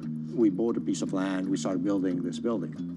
And in doing so, we had to also recalibrate how we were building it because the pandemic hit us. And we thought about recreating a work environment that is very, very different, that is catered for this new structural way of working, which we call edge to office, where people don't always come to the office to work, can work remotely from their homes, their edges, but have to come back to the office for specific reasons, such as team meetings, customer meetings, and in general, collaboration. With regards to the hybrid work model, do you see that as something that will persist longer term when the pandemic is long gone? Yes, no question, this will persist.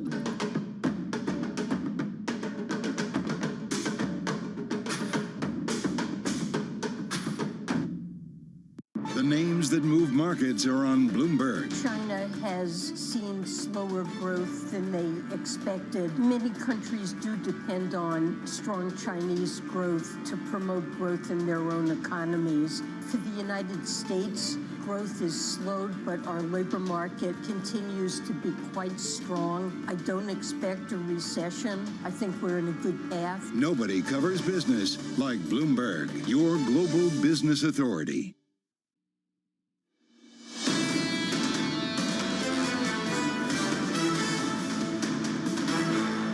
60 minutes from now, earnings from Goldman Sachs to wrap up the big banks on Wall Street. We'll get to that in just a little bit of a moment.